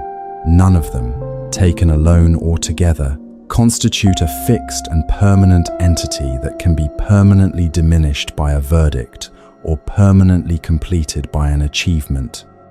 They are processes, appearing and changing and ceasing in response to conditions. Useful processes, real processes, but not a fixed self. In small, ordinary moments, something like this is available without full liberation as a prerequisite. The next time the inner critic delivers one of its verdicts, the kind that moves from what happened to what it permanently means about who you are, try, just briefly, to notice the moment the verdict is accepted as fixed fact rather than as a conditioned interpretation. There is usually a specific moment in which the mind moves from "this is what occurred" to "this is what I am." It happens quickly, and it has happened so many times that it no longer feels like a move. It feels like a simple recognition of reality, but it is a move. It is the specific move the teaching of anatta is pointing at, the one that converts a process into a verdict, a moment into an identity, a conditioned arising into a permanent definition. Seeing that move, even once, even briefly, changes the relationship to the verdict. Not because the verdict is necessarily wrong, because the verdict's authority to define something fixed and permanent has been, even momentarily, brought into question. A verdict whose authority is in question is a verdict that can be held more lightly, examined rather than accepted, considered rather than inhabited. The story you carry about who you are was assembled from conditions. Some of those conditions were fair and accurate, experiences that genuinely revealed something real about your particular way of being in the world. Others were not, conclusions drawn in moments of pain or confusion, verdicts delivered by people or circumstances that did not have access to the full picture, interpretations shaped more by the state of the interpreter than by the nature of what was being interpreted. The story contains both, woven together so thoroughly that separating them requires a quality of examination that most people never quite find the conditions for, because the story is also the thing doing the examining, which makes the examination circular. The Buddha named this circularity with the Pali word papancha, mental proliferation, and described its mechanism precisely in the Madhupindika Sutta. What a person perceives, they think about. What they think about, they proliferate upon. What they proliferate upon becomes the source of the mental thicket, the dense tangle of interpretations, associations, judgments, and narratives that the mind generates automatically in response to even the simplest contact with experience. A sound is heard.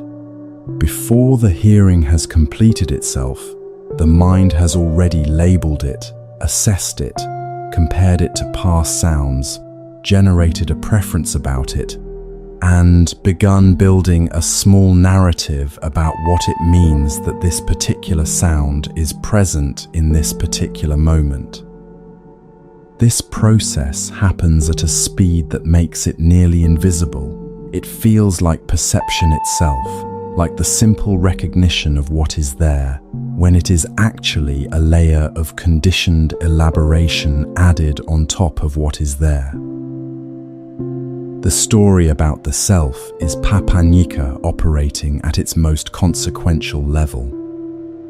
Raw experience arrives, something happens, something is said, something succeeds or fails, and before the experience has finished occurring, the mind has already generated a narrative about what it means, what it reveals, what it confirms about the fixed entity at the center of the story.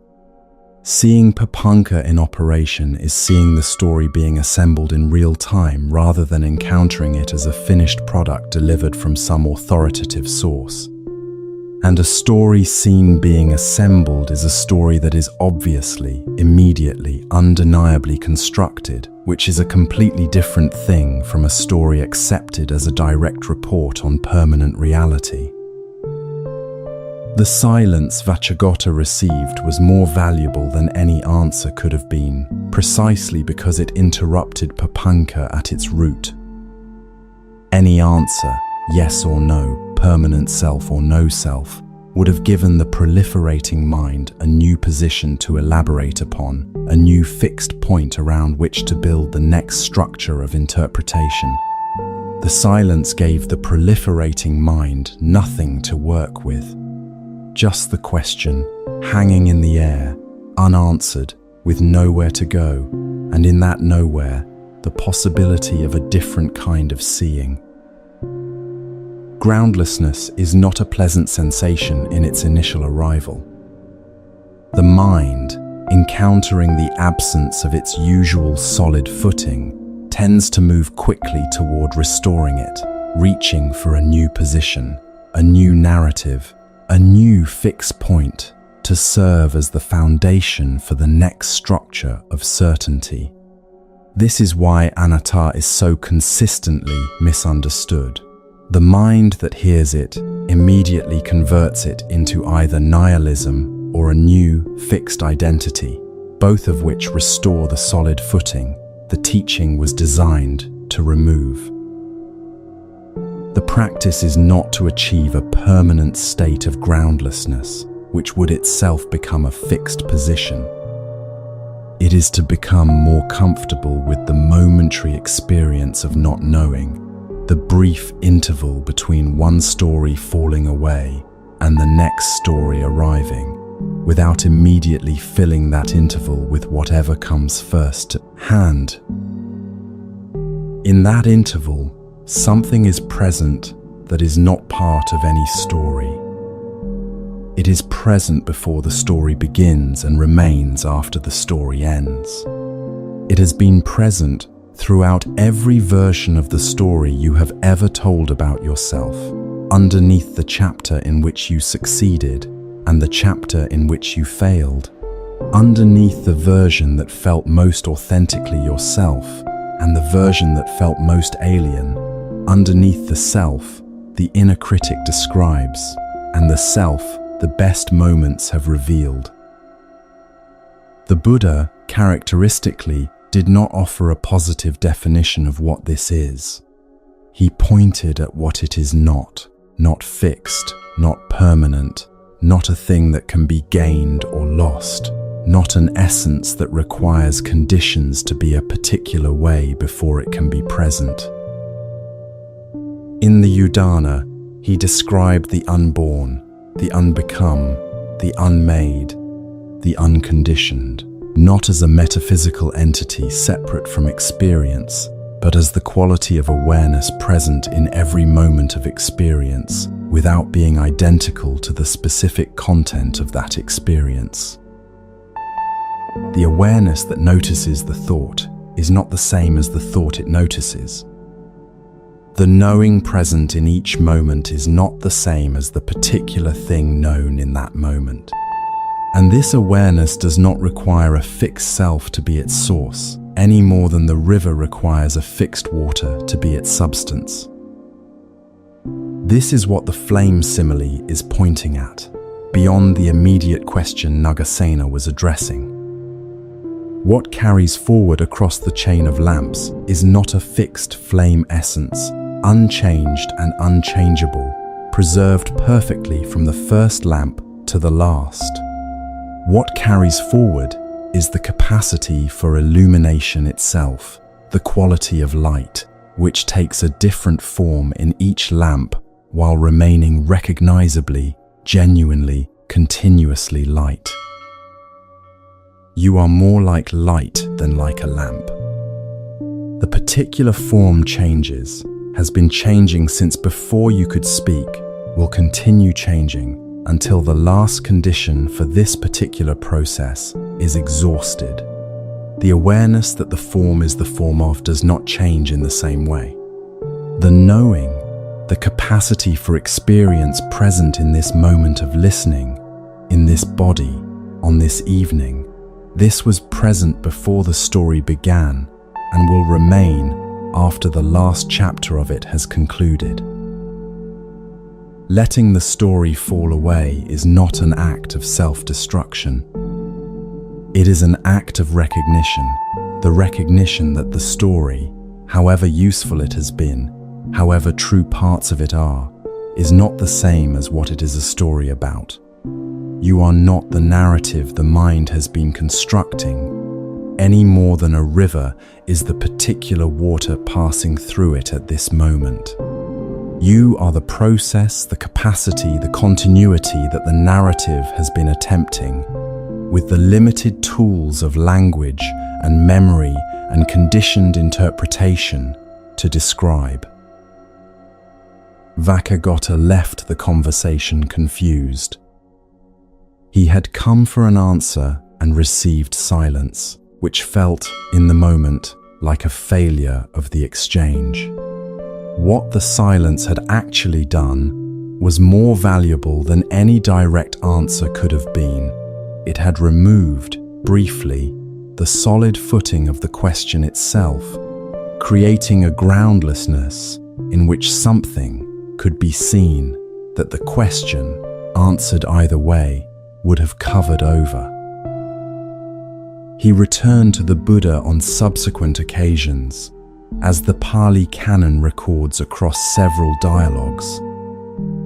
Each time, his questioning had changed slightly, less concerned with accumulating positions, more genuinely open to what a direct encounter with the teaching might reveal.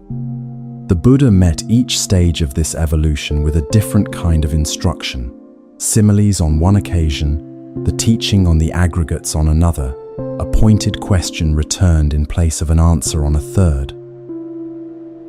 What is evident across these encounters is that the confusion Vakagota carried away from the silence was not an obstacle to his understanding. It was the beginning of it. The solid certainty he arrived with had been the obstacle. The confusion was the first crack in it, and in the Pali record, he is eventually described as arriving at the liberation the silence had been pointing toward from the very first unanswered question. The silence did not fail him. It worked more slowly than a direct answer would have, and more thoroughly in the way that things which reach the root tend to work more thoroughly than things that address only the surface.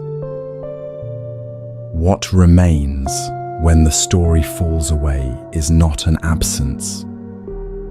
Something has always been underneath it, quieter than thought and more stable than emotion, present before the first word of any chapter was written and remaining after the last word has faded into the silence from which it came. The teachers who have pointed at it across 2.5 millennia have used different words, mapped it through different traditions, approached it through different practices. What they agreed on is this: you cannot travel to it. You cannot achieve it. You can only stop covering it, story by story, verdict by verdict, fixed position by fixed position, until what was always there has enough room to be recognized in the simple, undramatic, completely ordinary quality of being present, here, in this body, in this breath, in this moment, that asks nothing of you except that you stop telling yourself it is not enough. And that is where the fifth teaching takes us now, to the island that was always here, the ground beneath every story, the silence that remains when every question has been set down and nothing is being either searched for or avoided. Not a destination reached after sufficient effort, but a quality available in every moment. The searching and avoiding were briefly, naturally, simply at rest.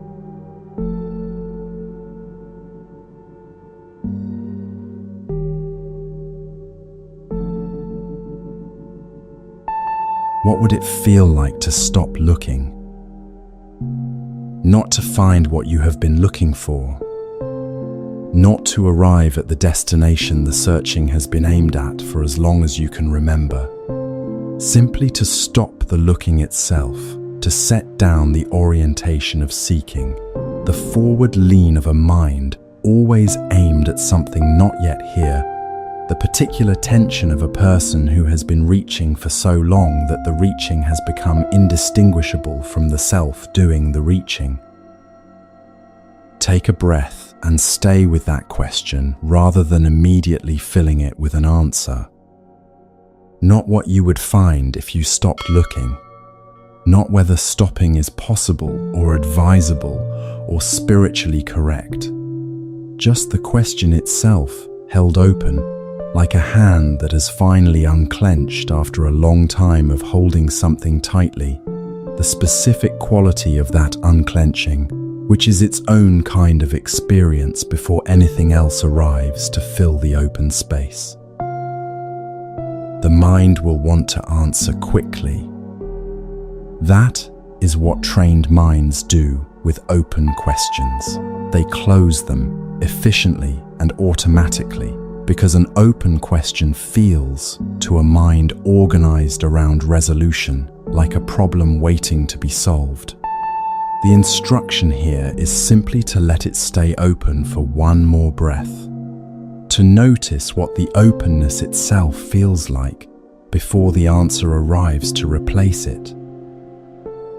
This question has been asked before, in different words, in a form so precise and so old that it has survived more than 2,500 years of transmission without losing any of its original weight. A young man named Kappa asked it on a dusty road in ancient India, after years of traveling and studying and preparing, carrying it toward the one teacher his own teacher believed could answer it. Kappa was one of 16 students belonging to the wandering teacher Bharvari, a Brahmin of great learning who had assembled a circle of dedicated disciples and spent years transmitting whatever wisdom he had gathered across a lifetime of practice. When word reached Bharvari that the Buddha was teaching in the north, he sent his 16 best students to find him and ask the questions that mattered most. Each student carried a carefully prepared question, shaped by years of study, designed to reach toward the deepest understanding their tradition had made available to them. Kappa's question was this: for being swept away by the flood, by old age, by sickness, by death, by grief, where is the island of safety? Tell me, out of compassion, where this island is, so that this suffering does not happen again. The flood Kappa described was not water. It was the current that carries every human life, the current of change, of loss, of the body's gradual diminishment, of the people and circumstances that arrive and then are gone, of the gap between what is wanted and what is, which opens and closes across every chapter of a life without ever quite resolving into permanent satisfaction.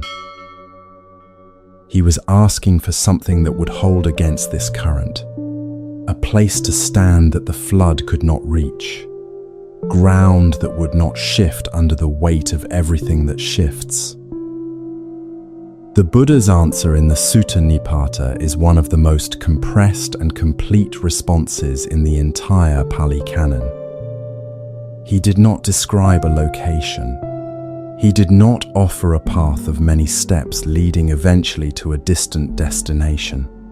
He said, "The island, Kappa, is this, possessing nothing, clinging to nothing. This is Nibbana, I declare, the utter decay of old age and death. Possessing nothing, clinging to nothing."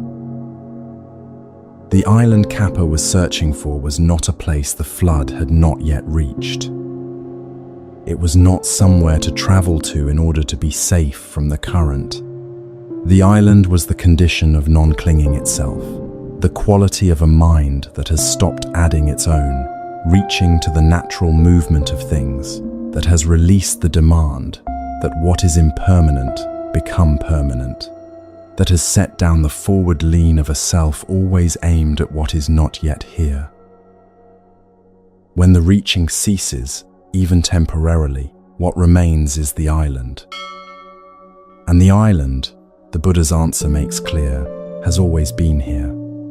The flood was never the problem. The gripping in the face of the flood was the problem. And the gripping can release in any moment, not because the conditions of life have finally become favorable enough to make releasing possible, but because the releasing was always available, independent of conditions, requiring nothing from circumstances before it could occur. This is the fifth teaching tonight, and it is in some ways the destination toward which the previous four have been moving. The first teaching asked you to return to the body, to the breath, to the present moment that the searching mind keeps passing through on its way somewhere else. The second asked you to loosen the grip on what is already changing, to discover that love held in open hands is warmer than love held in a fist. The third turned the compassion inward, toward the one who has been living under the inner critic's jurisdiction for longer than was ever necessary.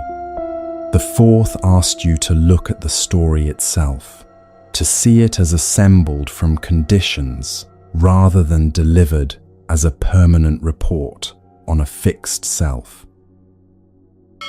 And now this one brings all of them to their natural resting place, the quality of awareness that is present when the searching is not, which has been here throughout every moment of the searching, which does not need to be found because it has never been lost. The Pali name for this quality is Nibbana, and it is the most misrepresented word in the entire Buddhist vocabulary.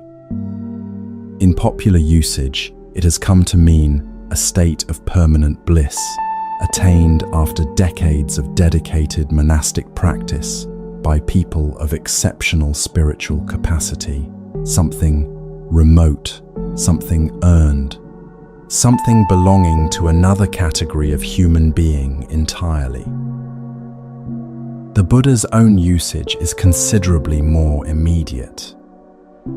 Across the Pali Canon, he described Nibbana not only as the final liberation of a fully awakened being, but as the quality of mind available in any moment when clinging is absent, when the three fires of greed, aversion, and delusion are not currently burning.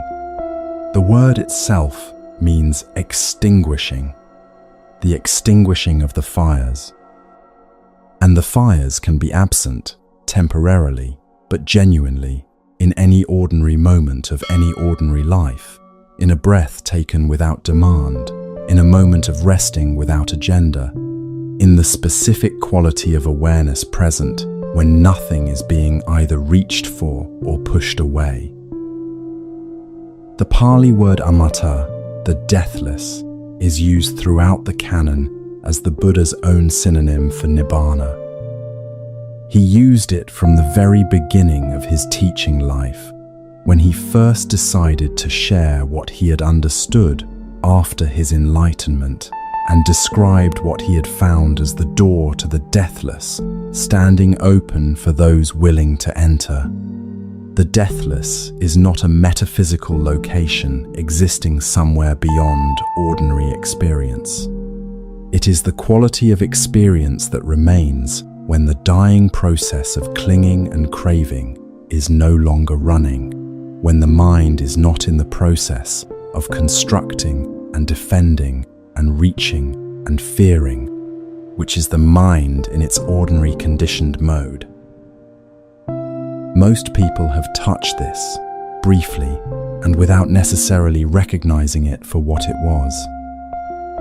A moment of complete absorption in something beautiful, not appreciation of the beauty, not the thought, "this is beautiful," but the direct, unmediated experience of it, in which the gap between the one appreciating and the thing appreciated temporarily closed. A moment in nature when thought stopped without being suppressed, when the ordinary commentary of the mind fell silent of its own weight, and what remained was simply being present in a world that was completely here. A moment in the middle of genuine laughter, when the self-monitoring that ordinarily runs continuously was simply absent, not overcome, not set aside, just temporarily not there, and in its absence, something lighter was present. These moments are not accidental glimpses of something unattainable. They are brief encounters with the quality the Buddha spent 45 years of teaching, trying to point his students toward, the quality that is always present underneath the reaching, always available beneath the noise of the mind's constant forward motion, never somewhere else, and never requiring any condition to be met before it can be recognized. In the Therigatha, the songs of the elder monks, parallel to the Therigatha used in the third teaching, the monk Mahakassapa describes his relationship to forest solitude in verses that carry the specific quality of someone who has found, in quietness, not the absence of life but its most undisturbed presence. Mahakassapa was one of the Buddha's most senior disciples, known for his austere practice and his delight in simplicity. His verses do not describe a monk escaping from the difficulty of the world into the comfort of isolation.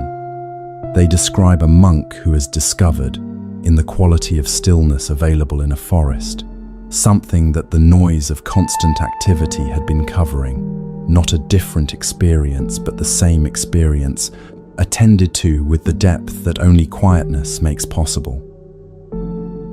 He describes the quality of early morning in the forest, the sound of rain on leaves, the specific texture of a silence that is not empty but full of the aliveness of the world, attending to itself without any human agenda imposed upon it. What he is pointing at in these verses is not the forest as a location preferred over other locations. He is pointing at the quality of attention the forest conditions make available, an attention that is not reaching, not comparing, not building a narrative about what the experience means or how it reflects on the one having it. Simply present, simply here, in contact with what is actually here, which turns out to be considerably more than the reaching mind, always oriented elsewhere, had noticed. The forest Mahakassapa describes is available without traveling to a forest. This is the core of what the fifth teaching is pointing at, and it is worth being very precise about this because it is precisely where the teaching is most easily misunderstood. Inner silence is not the absence of sound. External quiet is the absence of sound, and it is genuinely pleasant, and there is nothing wrong with seeking it when it is available. But external quiet is dependent on circumstances. It requires conditions to align in a particular way, and conditions, as the second teaching made clear, do not stay aligned indefinitely. A quiet room becomes a noisy one. A peaceful life accumulates demands. A moment of external stillness ends. Inner silence is something categorically different. It is the cessation of mental proliferation, the quieting of papanka, the elaborate commentary. The mind runs on top of every experience, converting raw contact with the world into a thicket of associations, judgments, comparisons, and narratives. When this commentary is absent, even briefly, what remains is not nothing. What remains is the full, unelaborated, immediate texture of being present, the world as it actually is, rather than the world as the mind's running translation of it. This quality is available in the middle of a city at noon, with traffic noise and construction sounds and the full complexity of modern life pressing in from every direction. It is available because it does not depend on the external environment being a particular way. It depends only on the internal environment being, however briefly, free from the demand that everything be other than it is. The Buddha described this with great precision in the Udana, in a passage so compressed that its full weight can take years of sitting with it to unfold. There is, monks, an unborn, an unbecome, an unmade, an unconditioned. Were there not this unborn, unbecome, unmade, unconditioned, no escape would be discerned from what is born, become, made, conditioned. Sit with that for a moment. Everything you have ever experienced in the ordinary course of a conditioned life, every thought, every emotion, every sensation, every relationship, every circumstance arose from conditions, depends on conditions for its continuation, and will cease when those conditions change. It is born, become, made, conditioned. The suffering inherent in this is real. What is conditioned is impermanent, and what is impermanent cannot serve as permanent ground. But the Buddha's statement in the Udana does not stop there. It points at something that is not born, not become, not made, not conditioned, and it says that without this unconditioned reality, no escape from conditioned suffering would be possible. The escape is possible. This is the entire weight of the statement. The escape is possible because the unconditioned is real, is present, is available, not as a place to travel to, not as a state to manufacture through sufficient effort, but as the ground that has always been here, underneath and within and permeating every moment of conditioned experience, unaffected by the conditions arising and passing within it. This is what Kappa's Island actually is. Not a refuge from the flood built on higher ground that the flood has not yet reached. The ground itself, the unconditioned awareness that has never been in the flood, that cannot be swept away, that was present before the first wave of craving arose and will remain after the last wave has passed. How is this accessed in practical experience? This is the question that matters most for someone lying in the dark at the end of a long day, in a body that is tired, in a mind that has been running since early morning and is only now beginning to slow. The answer the Buddha gave, across many different teachings and in many different forms, is consistent. The deathless is not accessed through effort.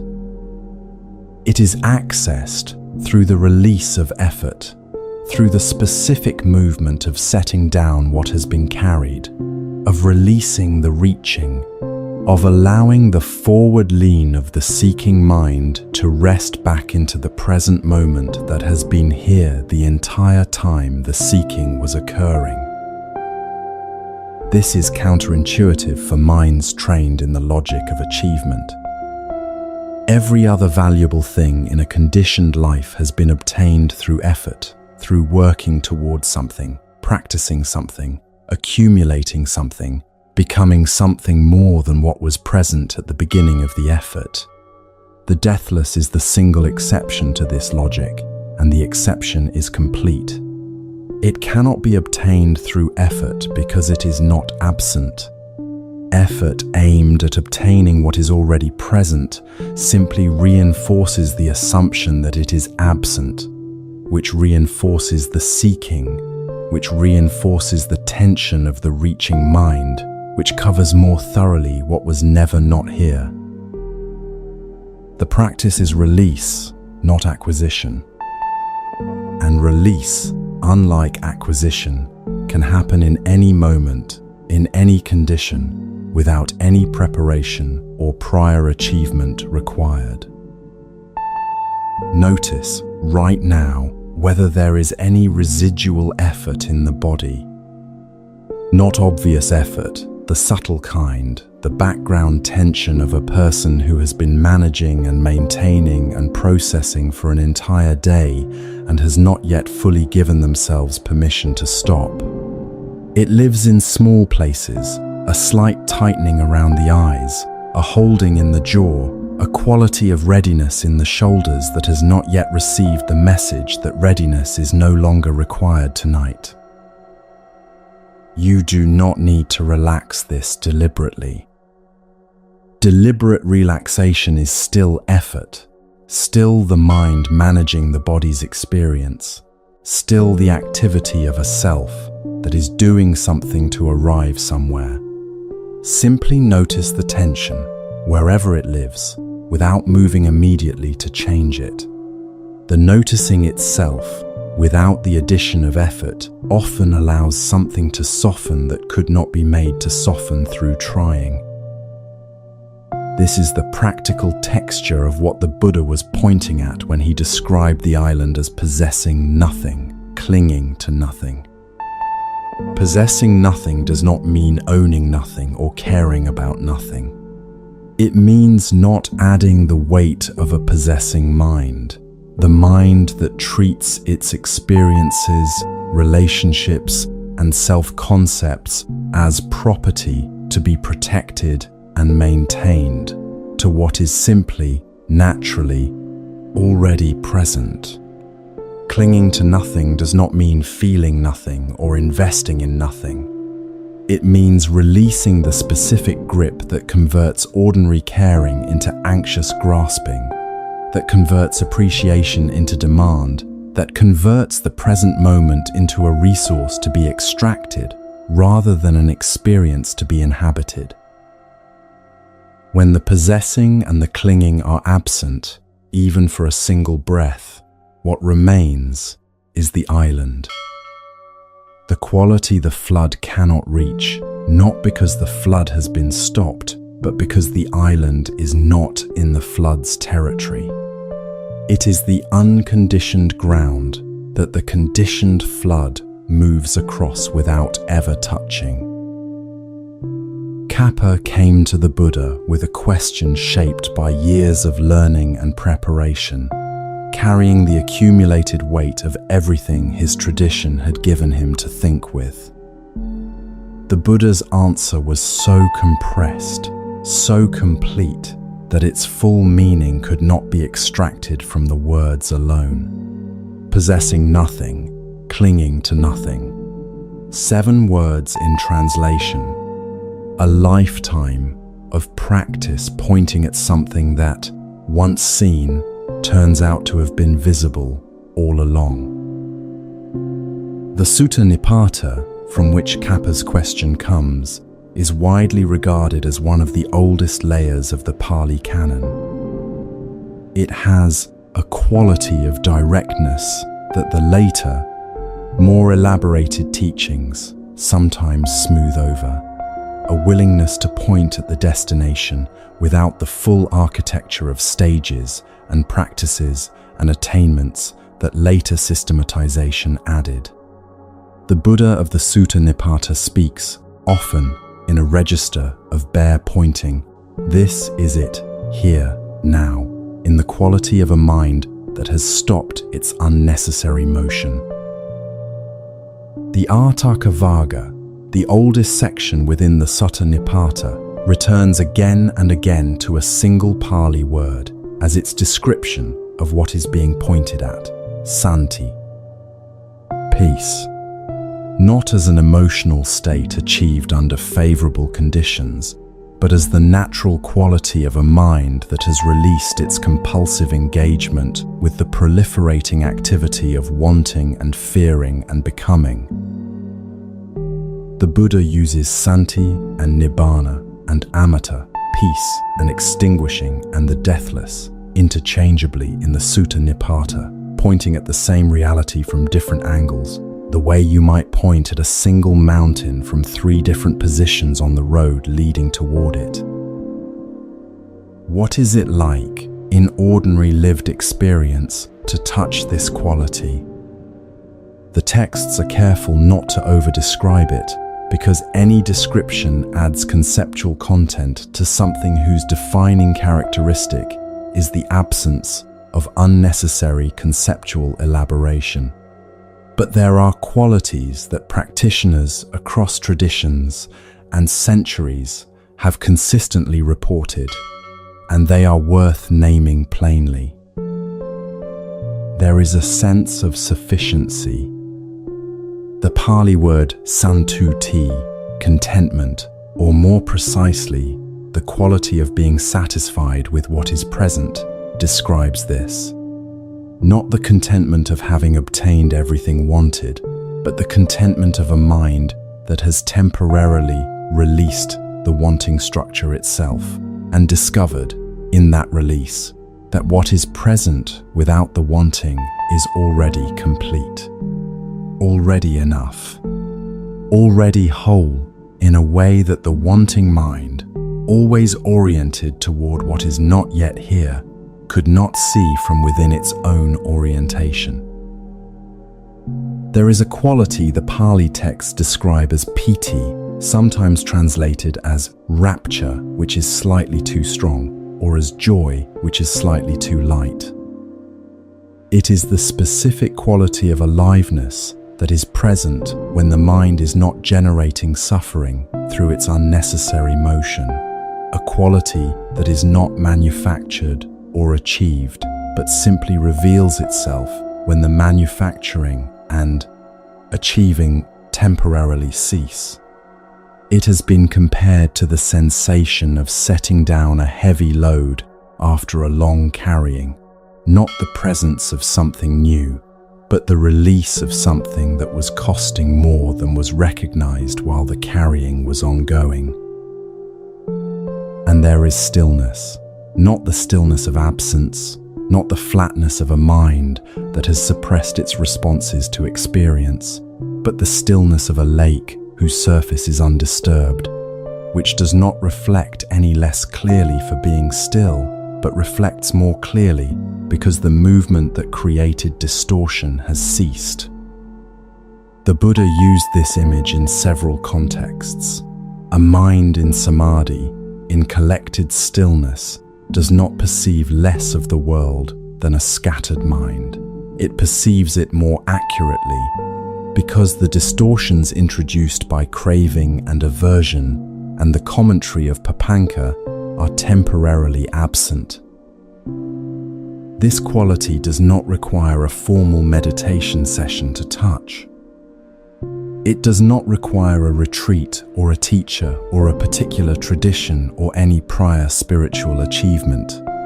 It requires only the momentary willingness to release the reaching, to allow this moment, with everything it currently contains, to be sufficient for this moment, without the addition of the mind's insistence that things be other than they are before the moment can be fully inhabited.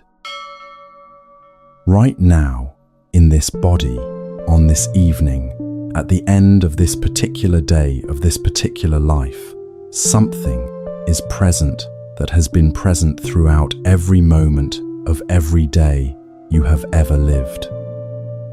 It was present in the difficult chapters and the easier ones, in the moments of genuine clarity and the moments of deepest confusion, in the times when the story about yourself felt most accurate and the times when it felt most foreign. It was not more present in the good moments and less present in the bad ones.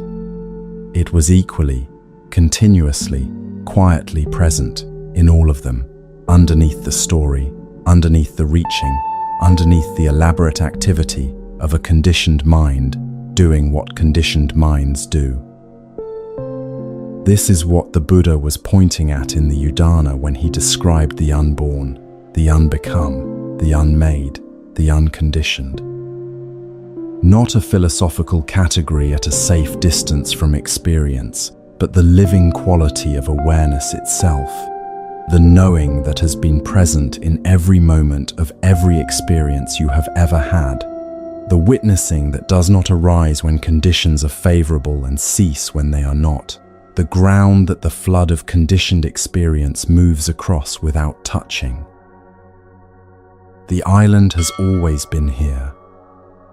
Kappa traveled to find it and arrived at a teacher who told him it was the condition of not traveling, the specific quality of a mind that has released the compulsion to be somewhere other than where it already is.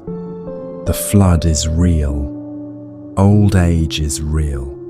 Sickness and death and grief are real as they were when Kappa named them in his question, as real as they are tonight in the life you are living.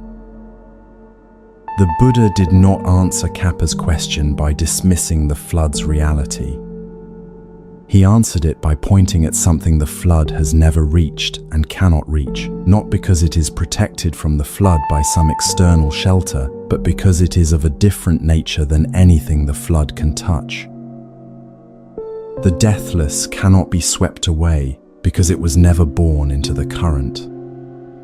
It has no edges for the current to catch, no weight for the current to carry, no fixed position for the current to dislodge. It is the awareness in which the current moves, and awareness is not subject to what moves within it.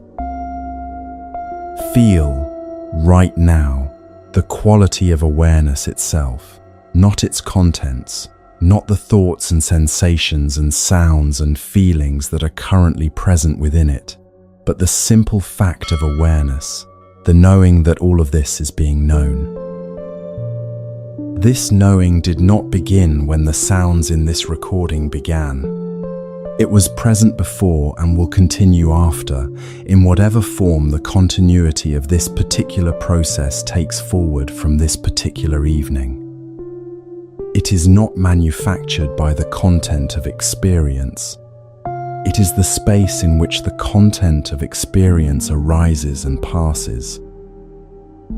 Mahakassapa, in his forest at dawn, was not experiencing something categorically different from what is available to you right now, in whatever room or space you are resting in tonight.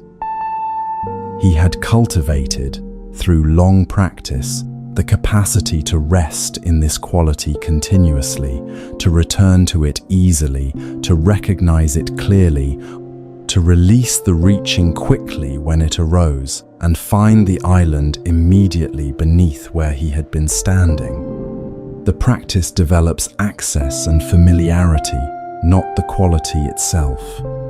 The quality is already here, in the awareness reading these words, in the body breathing, in the dark, in the knowing that is present in this moment without requiring any further effort before it can be recognized as what it already is. Possessing nothing, clinging to nothing. Not as an achievement to be added to the spiritual resume, not as a state to be maintained through vigilance, not as a destination to be reached after sufficient work has been done, but as the natural quality of a mind that has, for this breath, for this moment, released the unnecessary motion of the reaching and discovered that what was being searched for was here all along, patient in the way that only something which has nowhere else to be can be patient, present in the way that only something which has never been absent can be present.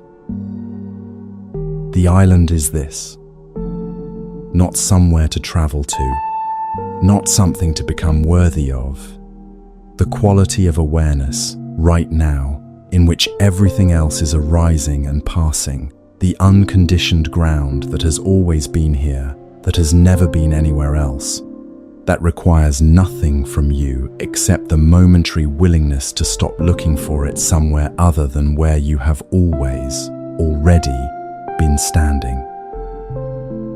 Rest here now, not as a technique, not as the next thing to do correctly, not as a performance of having understood the fifth teaching and arrived at its conclusion, simply as the natural movement of a tired body and a quieting mind at the end of a long evening, releasing into what has always been present, coming to rest in the deathless that was never somewhere else, settling into the island that was never anywhere other than here, exactly here, in this breath, in this body, in this awareness that has been present through every moment of every teaching tonight and will remain when the last word has passed into the silence that it came from and that it has, in truth, never left.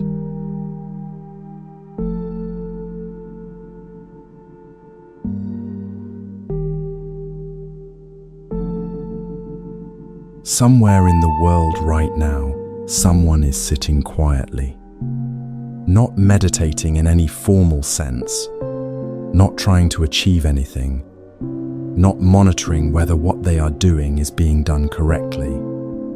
Simply sitting in a room that is theirs, at the end of a day that is over, with no particular story running about who they are or what they have not yet managed to become. Their hands are still. Their breath is moving on its own. The window beside them holds whatever the night outside currently looks like, and they are not narrating it to themselves. They are simply letting it be there, the way the night has always been willing to simply be there, requiring nothing from the person watching it. This is what the 5 teachings have been practicing with you tonight. Not information to carry forward and apply correctly. A quality of attention, the specific quality present in that person sitting by the window, not searching, not performing, not reaching for anything the current moment is not already offering. That quality is available to you right now, in this body, in whatever space is holding you tonight. It does not require the teachings to have landed perfectly or completely. It does not require you to feel any particular way about what you heard. It requires only what you are already doing, being here, breathing, present in the simple and sufficient fact of being alive in this moment. Rest now. That is enough for tonight.